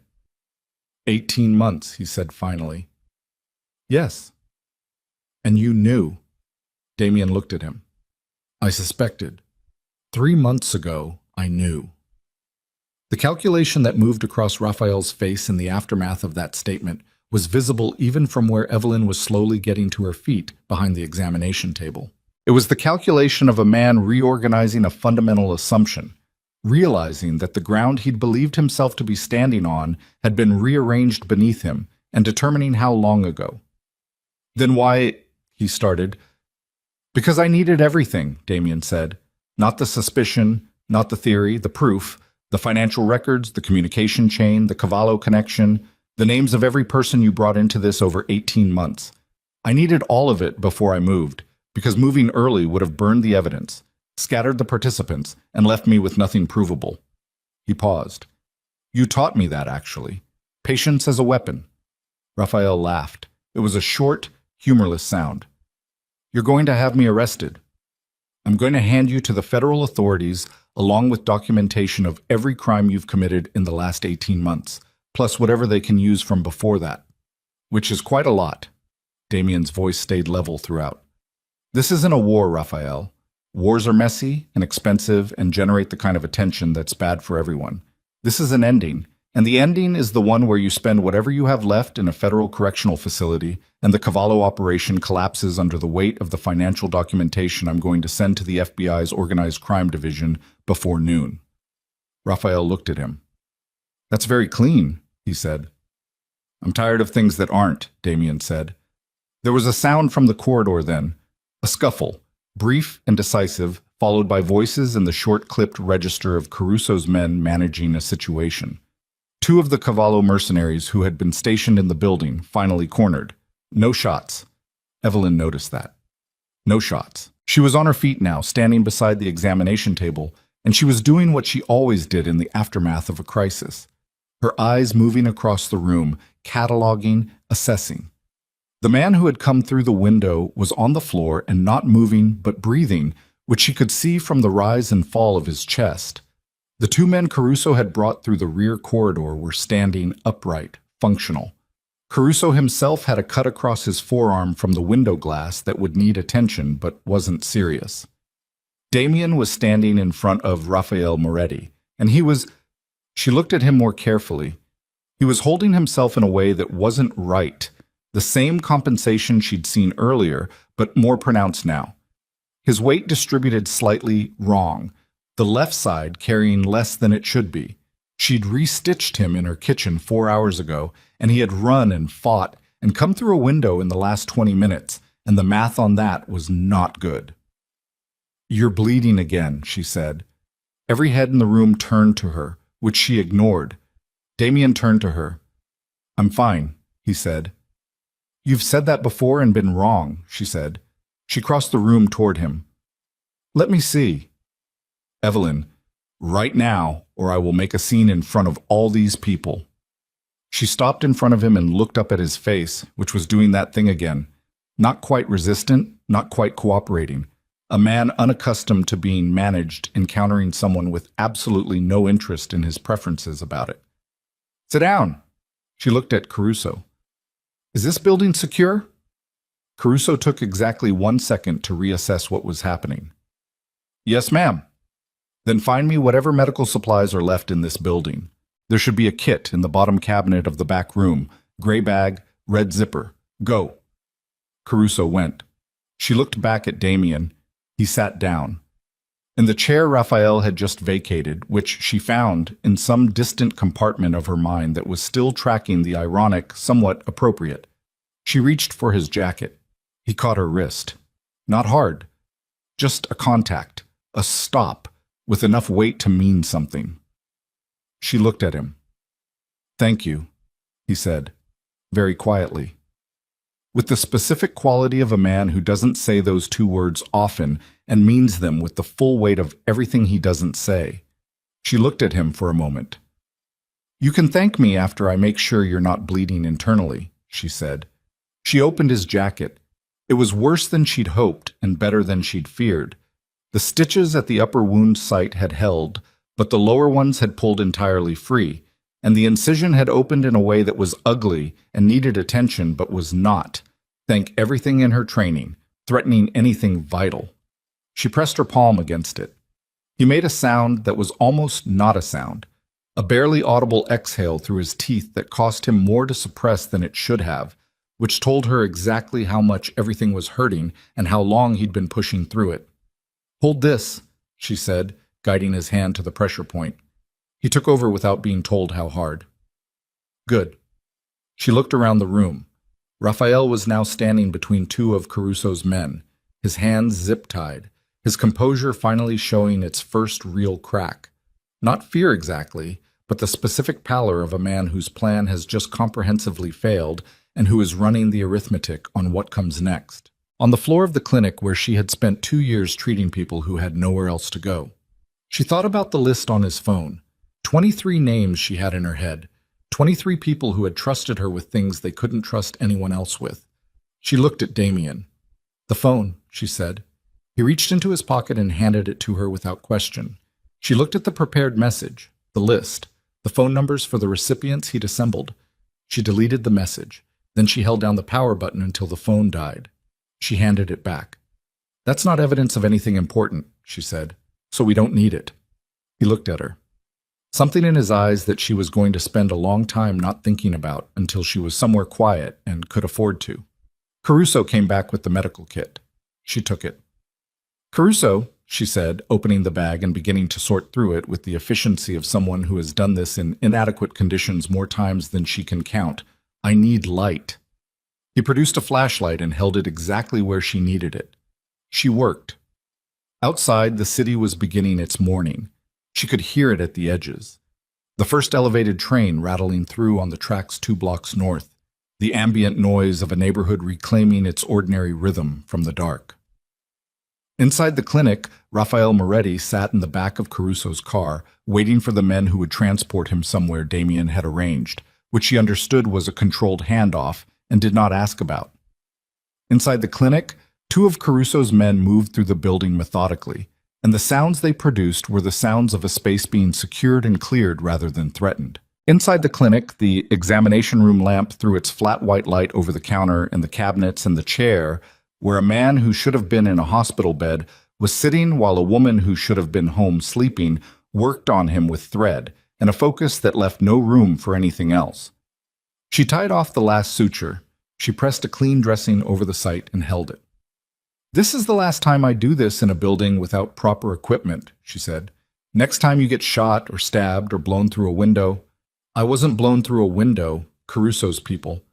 I don't care what the technical mechanism was. Next time anything happens to you in proximity to my presence, we are in a hospital with a surgical team and anesthesia, and I am not the one holding the needle." She pressed the adhesive edges of the dressing down with more force than was strictly necessary. "Are we clear?" "We're clear," he said. She looked up at him. He was looking at her with that expression she didn't have words for, the one that had been appearing more frequently over the last week. The look of a man encountering something he hadn't built a category for and was quietly, privately, rebuilding his architecture around. "Damien," she said. "Yes." "The captains, the three you said Cavallo had been communicating with." She held his gaze. "What happens to them?" He was quiet. "Damien, they'll have the opportunity to make a decision," he said carefully. "That's not an answer. The most honest answer I have right now." He paused. "I don't want more casualties. I'm not—" He stopped, started differently. "The version of this that ends in blood, in war, in the kind of response my organization is capable of, I know how to do that. I've always known how to do that. It is not anymore the version I want." She looked at him. "Because of tonight?" she said. "Because of 10 days ago," he said, "in an alley, when someone made a different choice." The room was very quiet. From somewhere in the building came the sound of Caruso's voice, giving orders in the low, rapid register of a man managing logistics. Doors, movement, the ordinary sounds of a situation resolving itself into its aftermath. She pressed her hand flat against the dressing one more time, a check, a confirmation that it was holding, and then she sat back on her heels and looked at the work she'd done. It would hold. It wasn't elegant. None of this had been elegant, but it would hold, and holding was what mattered. She started packing the kit. Her hands were not shaking, which she noted with the same clinical detachment she noted everything else, and which she knew was adrenaline and would stop being true in about 40 minutes when the adrenaline ran out and everything that had happened in the last 6 hours caught up with her body all at once. She would deal with that later. "Caruso is going to want to move us soon," Damien said. "I know. The federal contact needs to happen before 7 a.m. for the timing to work on the Cavallo documentation. I understand." "Evelyn." She zipped the kit. She looked at him. He was still sitting in the chair, in the flat white lamplight, in the building on the corner of 49th and Racine, where she had spent 2 years treating people who had nowhere else to go. And he looked like a man who had something to say, and was finding that the machinery he'd built over decades for exactly this kind of moment, the moment requiring precision and control and the careful management of what you allowed the world to see, was not quite working the way it used to. He sat in that chair in the flat white lamplight, and he looked at her and he said, "I don't know how to do this part." She stopped moving.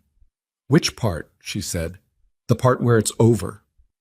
He looked down at his hands for a moment, the hands she'd come to know as a kind of index to his internal state, usually very still, currently not quite.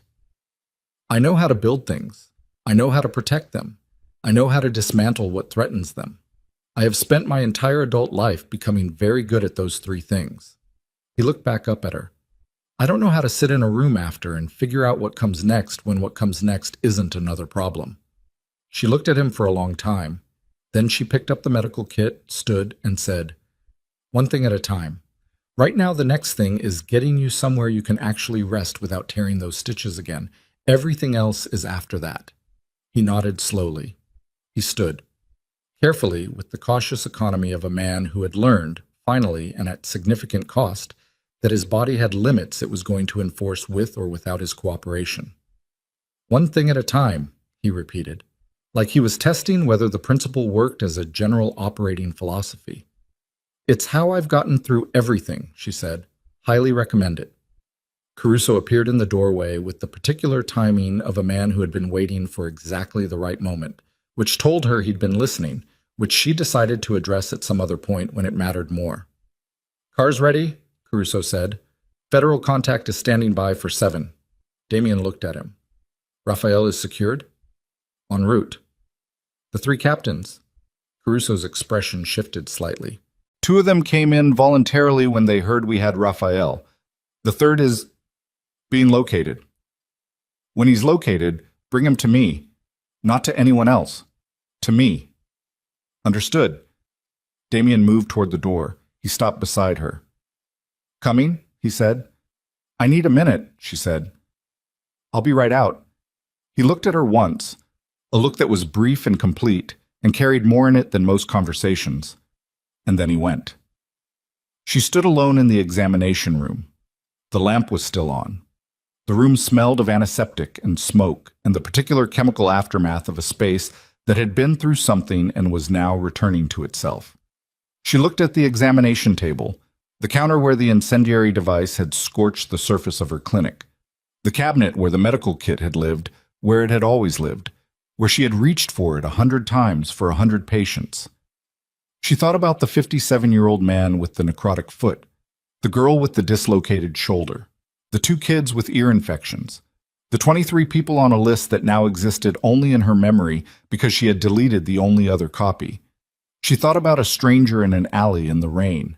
She turned off the lamp. She walked out.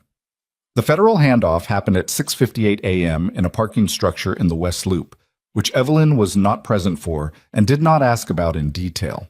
What she knew was that Damien spent 40 minutes on the phone between the clinic and the parking structure, and that the documentation Jin had compiled went to 3 separate federal investigators simultaneously, and that by 8 a.m. Raphael Moretti was in federal custody, and the machinery of a prosecution that had been 18 months in the assembling was beginning to turn.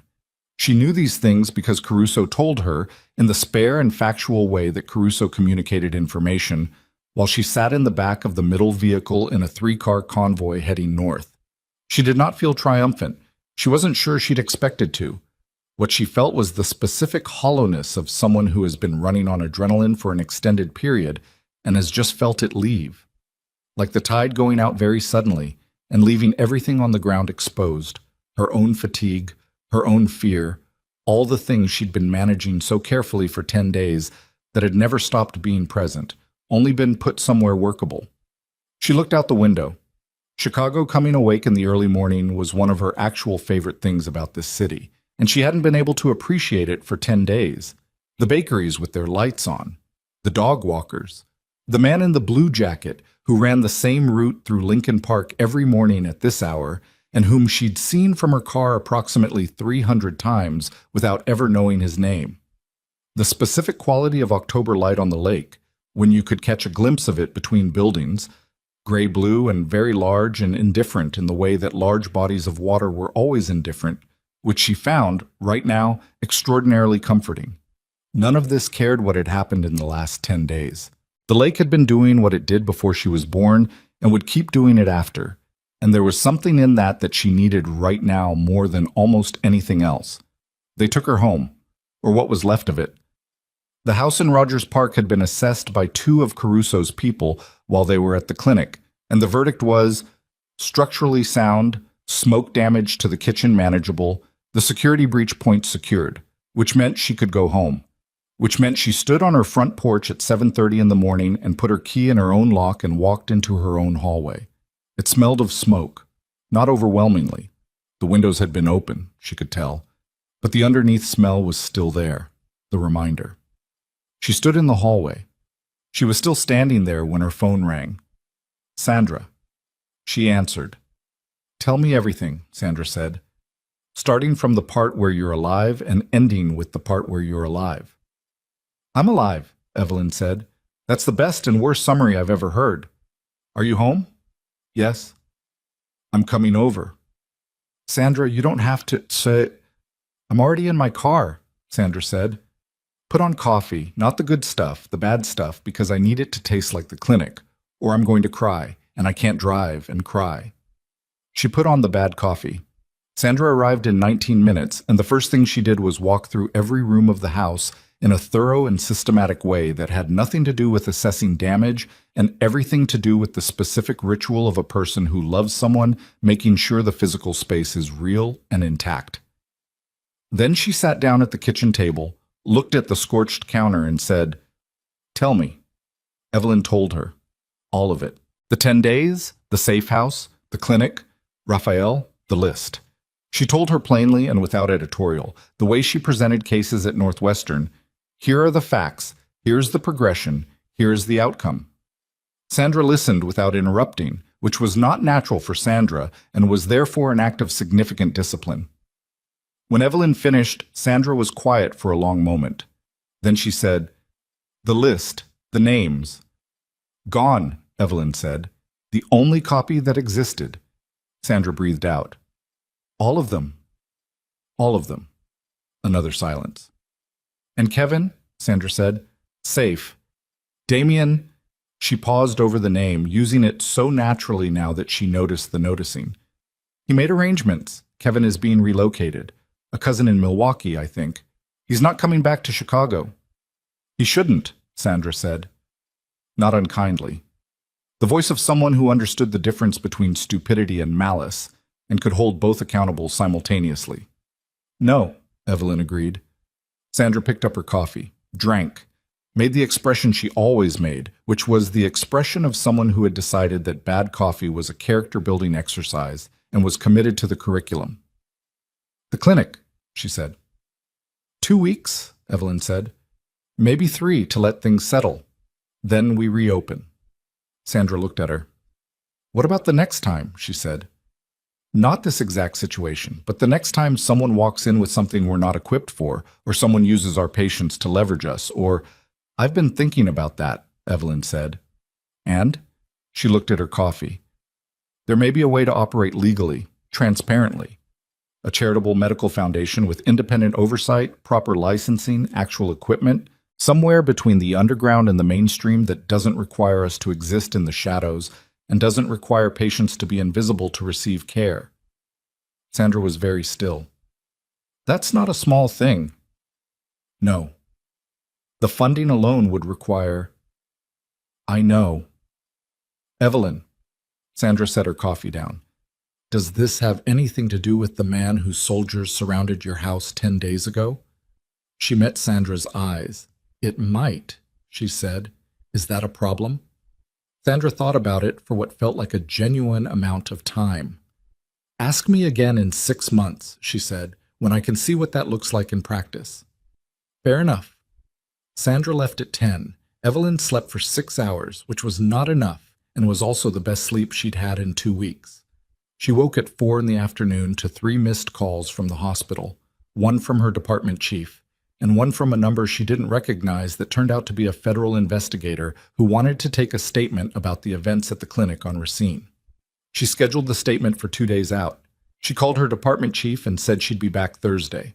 She showered for a long time and stood in the steam and let her body have the rest it had been demanding. The weeks that followed were quiet in the specific way of an aftermath. Not peaceful exactly, but the comparative stillness of things no longer being actively on fire. Raphael Moretti's indictment was announced 11 days after his arrest. Evelyn read about it in the Tribune, sitting at her kitchen table with the window open to October air, the coffee good this time, because she'd bought the good kind specifically.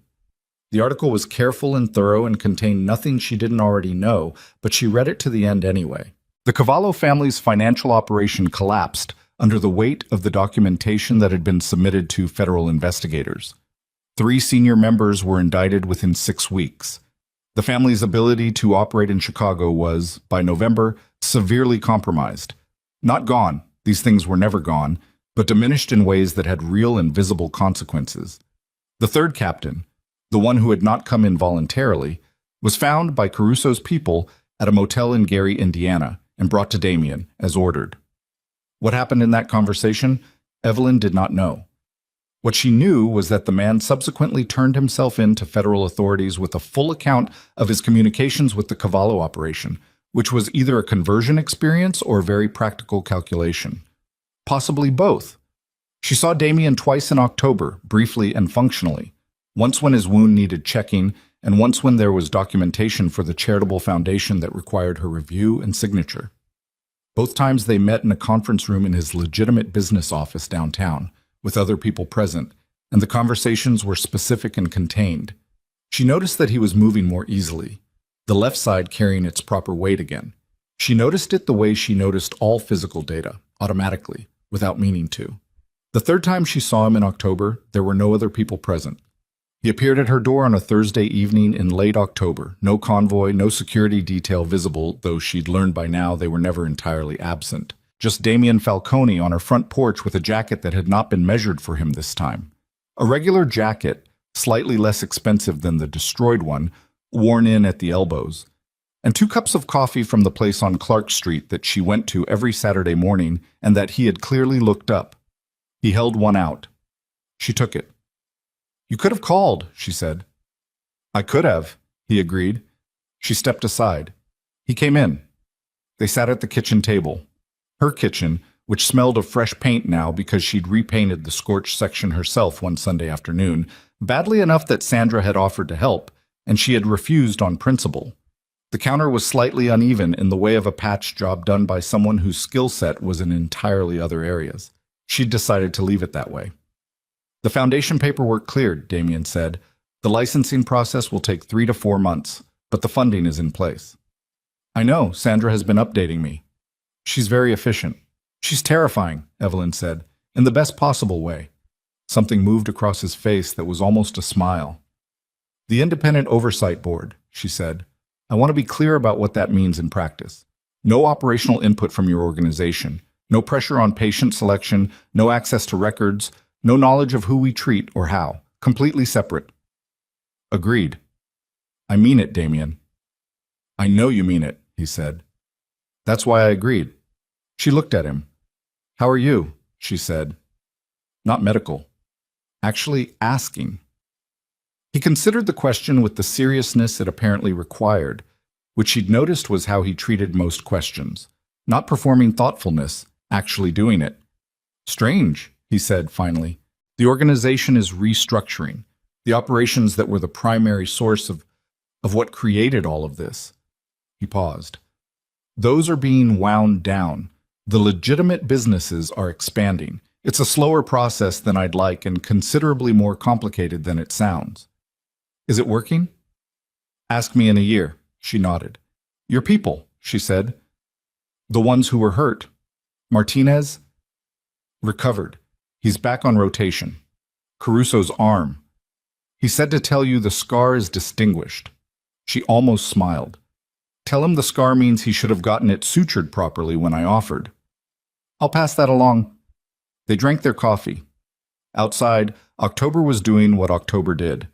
The light failing a little earlier each day, the trees on her street in various stages of their annual unburdening, leaves on the sidewalk in the specific gold and brown palette that always made Chicago feel, briefly, like it was showing you something true about itself before the cold came and covered everything up. "I went back to the clinic," Damien said. She looked at him. "Yesterday," he said. "I wanted to see it. In the daylight, with no one else there." He looked at the table for a moment. "I sat in the examination room for a while." "Why?" He thought about it. "I've been trying to understand," he said, "what it means that the thing that changed the most about my life in the last month happened in a room that exists specifically because the world is failing the people in it." He looked up at her. "You built something in a basement with bad equipment and worse coffee and no resources and no protection and no recognition. You built something real." She was quiet. "I've built things my whole life," he said. "Large things. Things that required significant resources and significant force. And none of them have held up to the same standard as a folding table in a converted auto shop on 49th and Racine." She looked at him for a long moment. "You're being too hard on yourself," she said. "And not hard enough simultaneously, which is a difficult balance to strike." He raised an eyebrow. "What you built was real too," she said. "The part that protected people who needed protecting. The part that held things together through transitions that would have been worse without you. That's real." She held his gaze. The rest of it, the parts that required the force you're talking about, you already know the accounting on that. You don't need me to run it for you." "No," he said, "I don't." "So what do you need?" He was quiet for a moment, then, "To know if it's possible to be a different kind of real than the kind I've been." She looked at him steadily. "I treated a man in an alley," she said. "That's all I did. I didn't fix his life. I didn't solve what put him there. I didn't make any decisions about what he deserved or didn't deserve. I just kept him alive and let the rest be his." She paused. "You're the one who did the rest." Something in his face changed. Something that had been held very carefully for a very long time shifted fractionally, like a door that had been closed for so long it had become part of the wall, and someone had just found the handle. "Sandra wants to meet with you," she said, "about the foundation board. She has opinions about the oversight structure that she would like to share at length." "I've been warned," he said. "You haven't been adequately warned," she said. "But you will be." He finished his coffee. He set the cup down with the same small, definitive sound she'd heard from him across the kitchen table what felt like a different lifetime ago. He stood. She walked him to the door. On the porch, in the October early dark, he paused. "The morning," he said. 10 days ago. When I came with the men. All of them." "I remember," she said. "I stood at the bottom of your steps." He looked at the steps in question, briefly, as if reorienting. "You were at the window. You didn't step back." "No," she said. "Why not?" She thought about it honestly. "Because stepping back would have meant deciding you were something to be afraid of before I had enough information," she said. "And I've made a career out of not making diagnostic decisions before I have enough information." He looked at her. "And now?" he said. "Enough information?" She leaned against her doorframe and looked out at the street, the dead streetlights that the city had stopped maintaining 3 years ago and still hadn't fixed. The neighbor's porch light across the way, Mr. Hennessy's window, dark now, the man himself almost certainly asleep at an hour that the rest of the neighborhood was only beginning its evening. "Yes," she said. "Enough information." He nodded. Once. He walked down the steps. At the bottom, he paused again without turning around, which was not a habit she'd identified in him before, and which therefore meant something. "The foundation," he said. "If it works the way we're structuring it, if the oversight holds and the licensing clears and it becomes what you're describing." "Yes." "Would you consider not running it? I know you'd never leave Northwestern, but consulting, with final say on the medical structure." She was quiet. "Ask me in 6 months," she said, "when I can see what it looks like in practice." He made a sound that was not quite a laugh, and was not a laugh either. He walked to the car. She watched him go. The months that followed were not a clean resolution. They were instead what actual resolutions look like, complicated and incremental and frequently frustrating and real. The Foundation's licensing took 5 months rather than 3.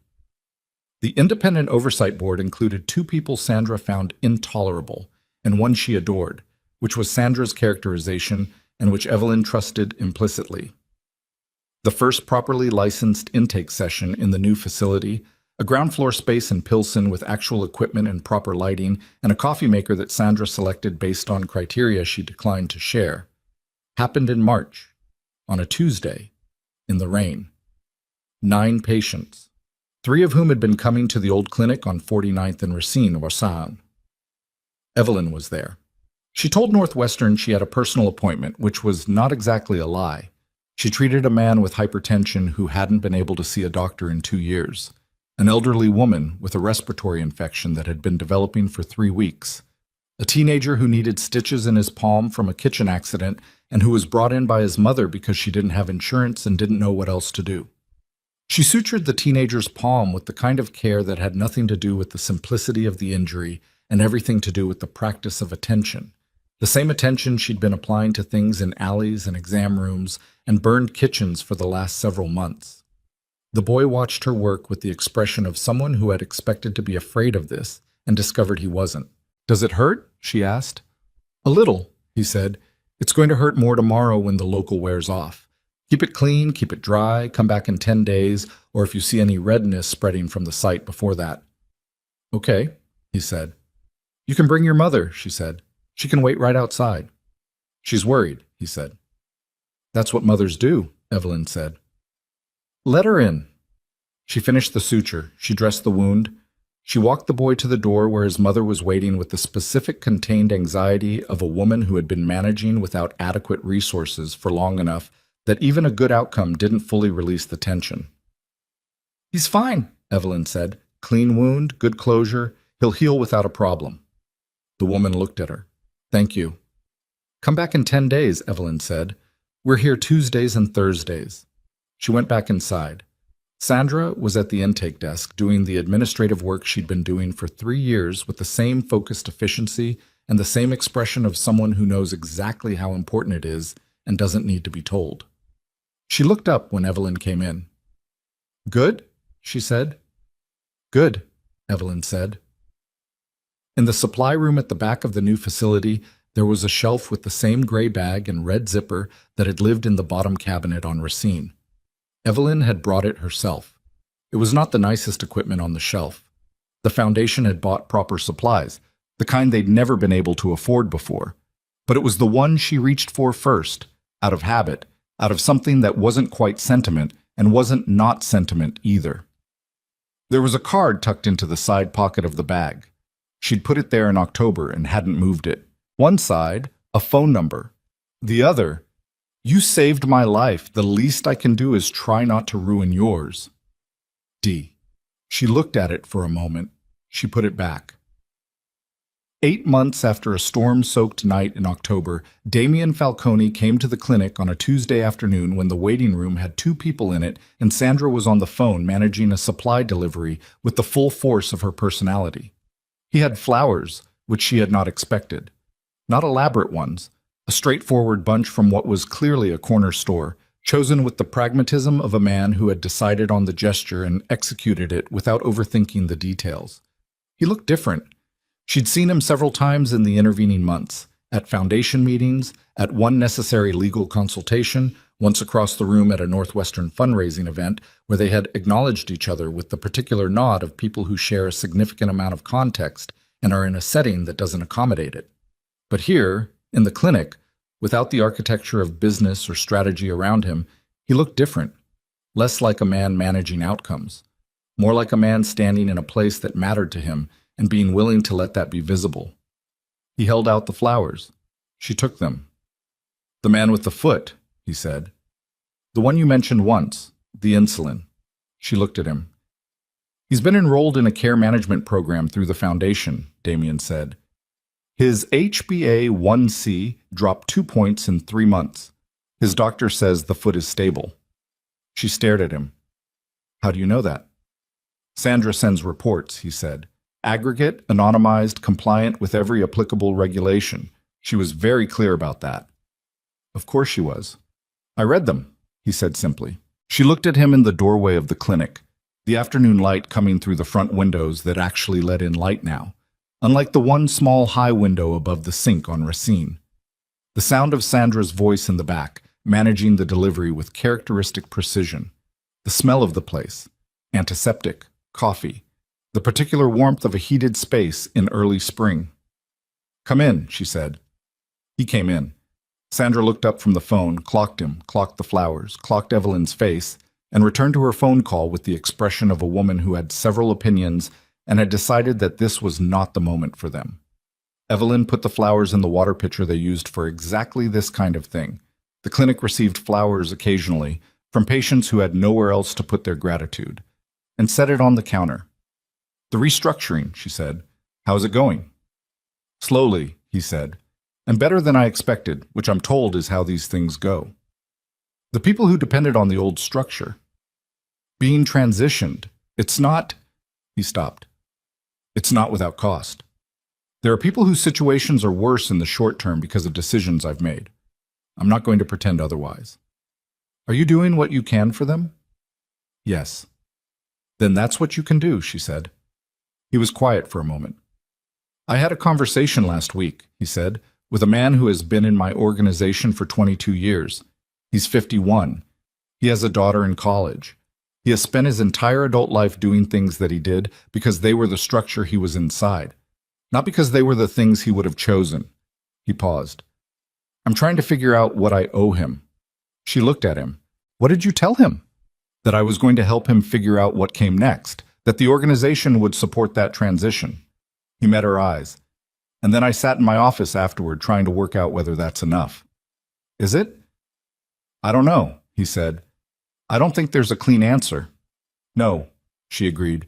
There usually isn't. Sandra finished her call. The supply delivery arrived. For the next 40 minutes, the clinic was in the particular organized motion of a Tuesday afternoon. Patients arriving, the intake process Sandra had designed and refined and would refine further.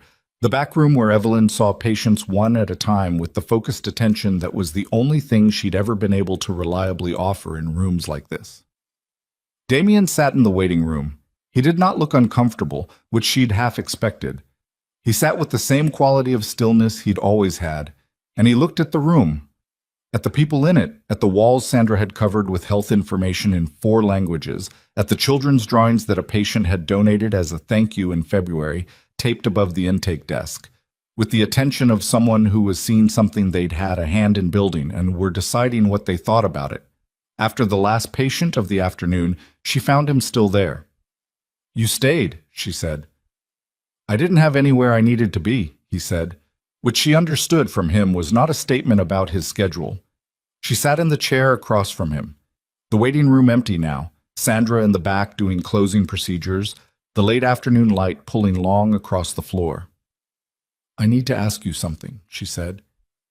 Yes. The night in the alley before you left. You folded the blanket. He looked at her. I've been thinking about that for 8 months, she said. Why? He was quiet for a moment. My mother, he said finally, she had a thing about... She believed that the way you left a space was the clearest thing about who you were. Not who you performed being, but who you were. A pause. She died when I was 23. I've been folding blankets since. She sat with that. She would have liked what you're doing here, he said. Tell me about her, Evelyn said. He looked at her with the look she'd first seen across a kitchen table at 2 a.m, the look of a man encountering something he didn't have a category for, still building the architecture.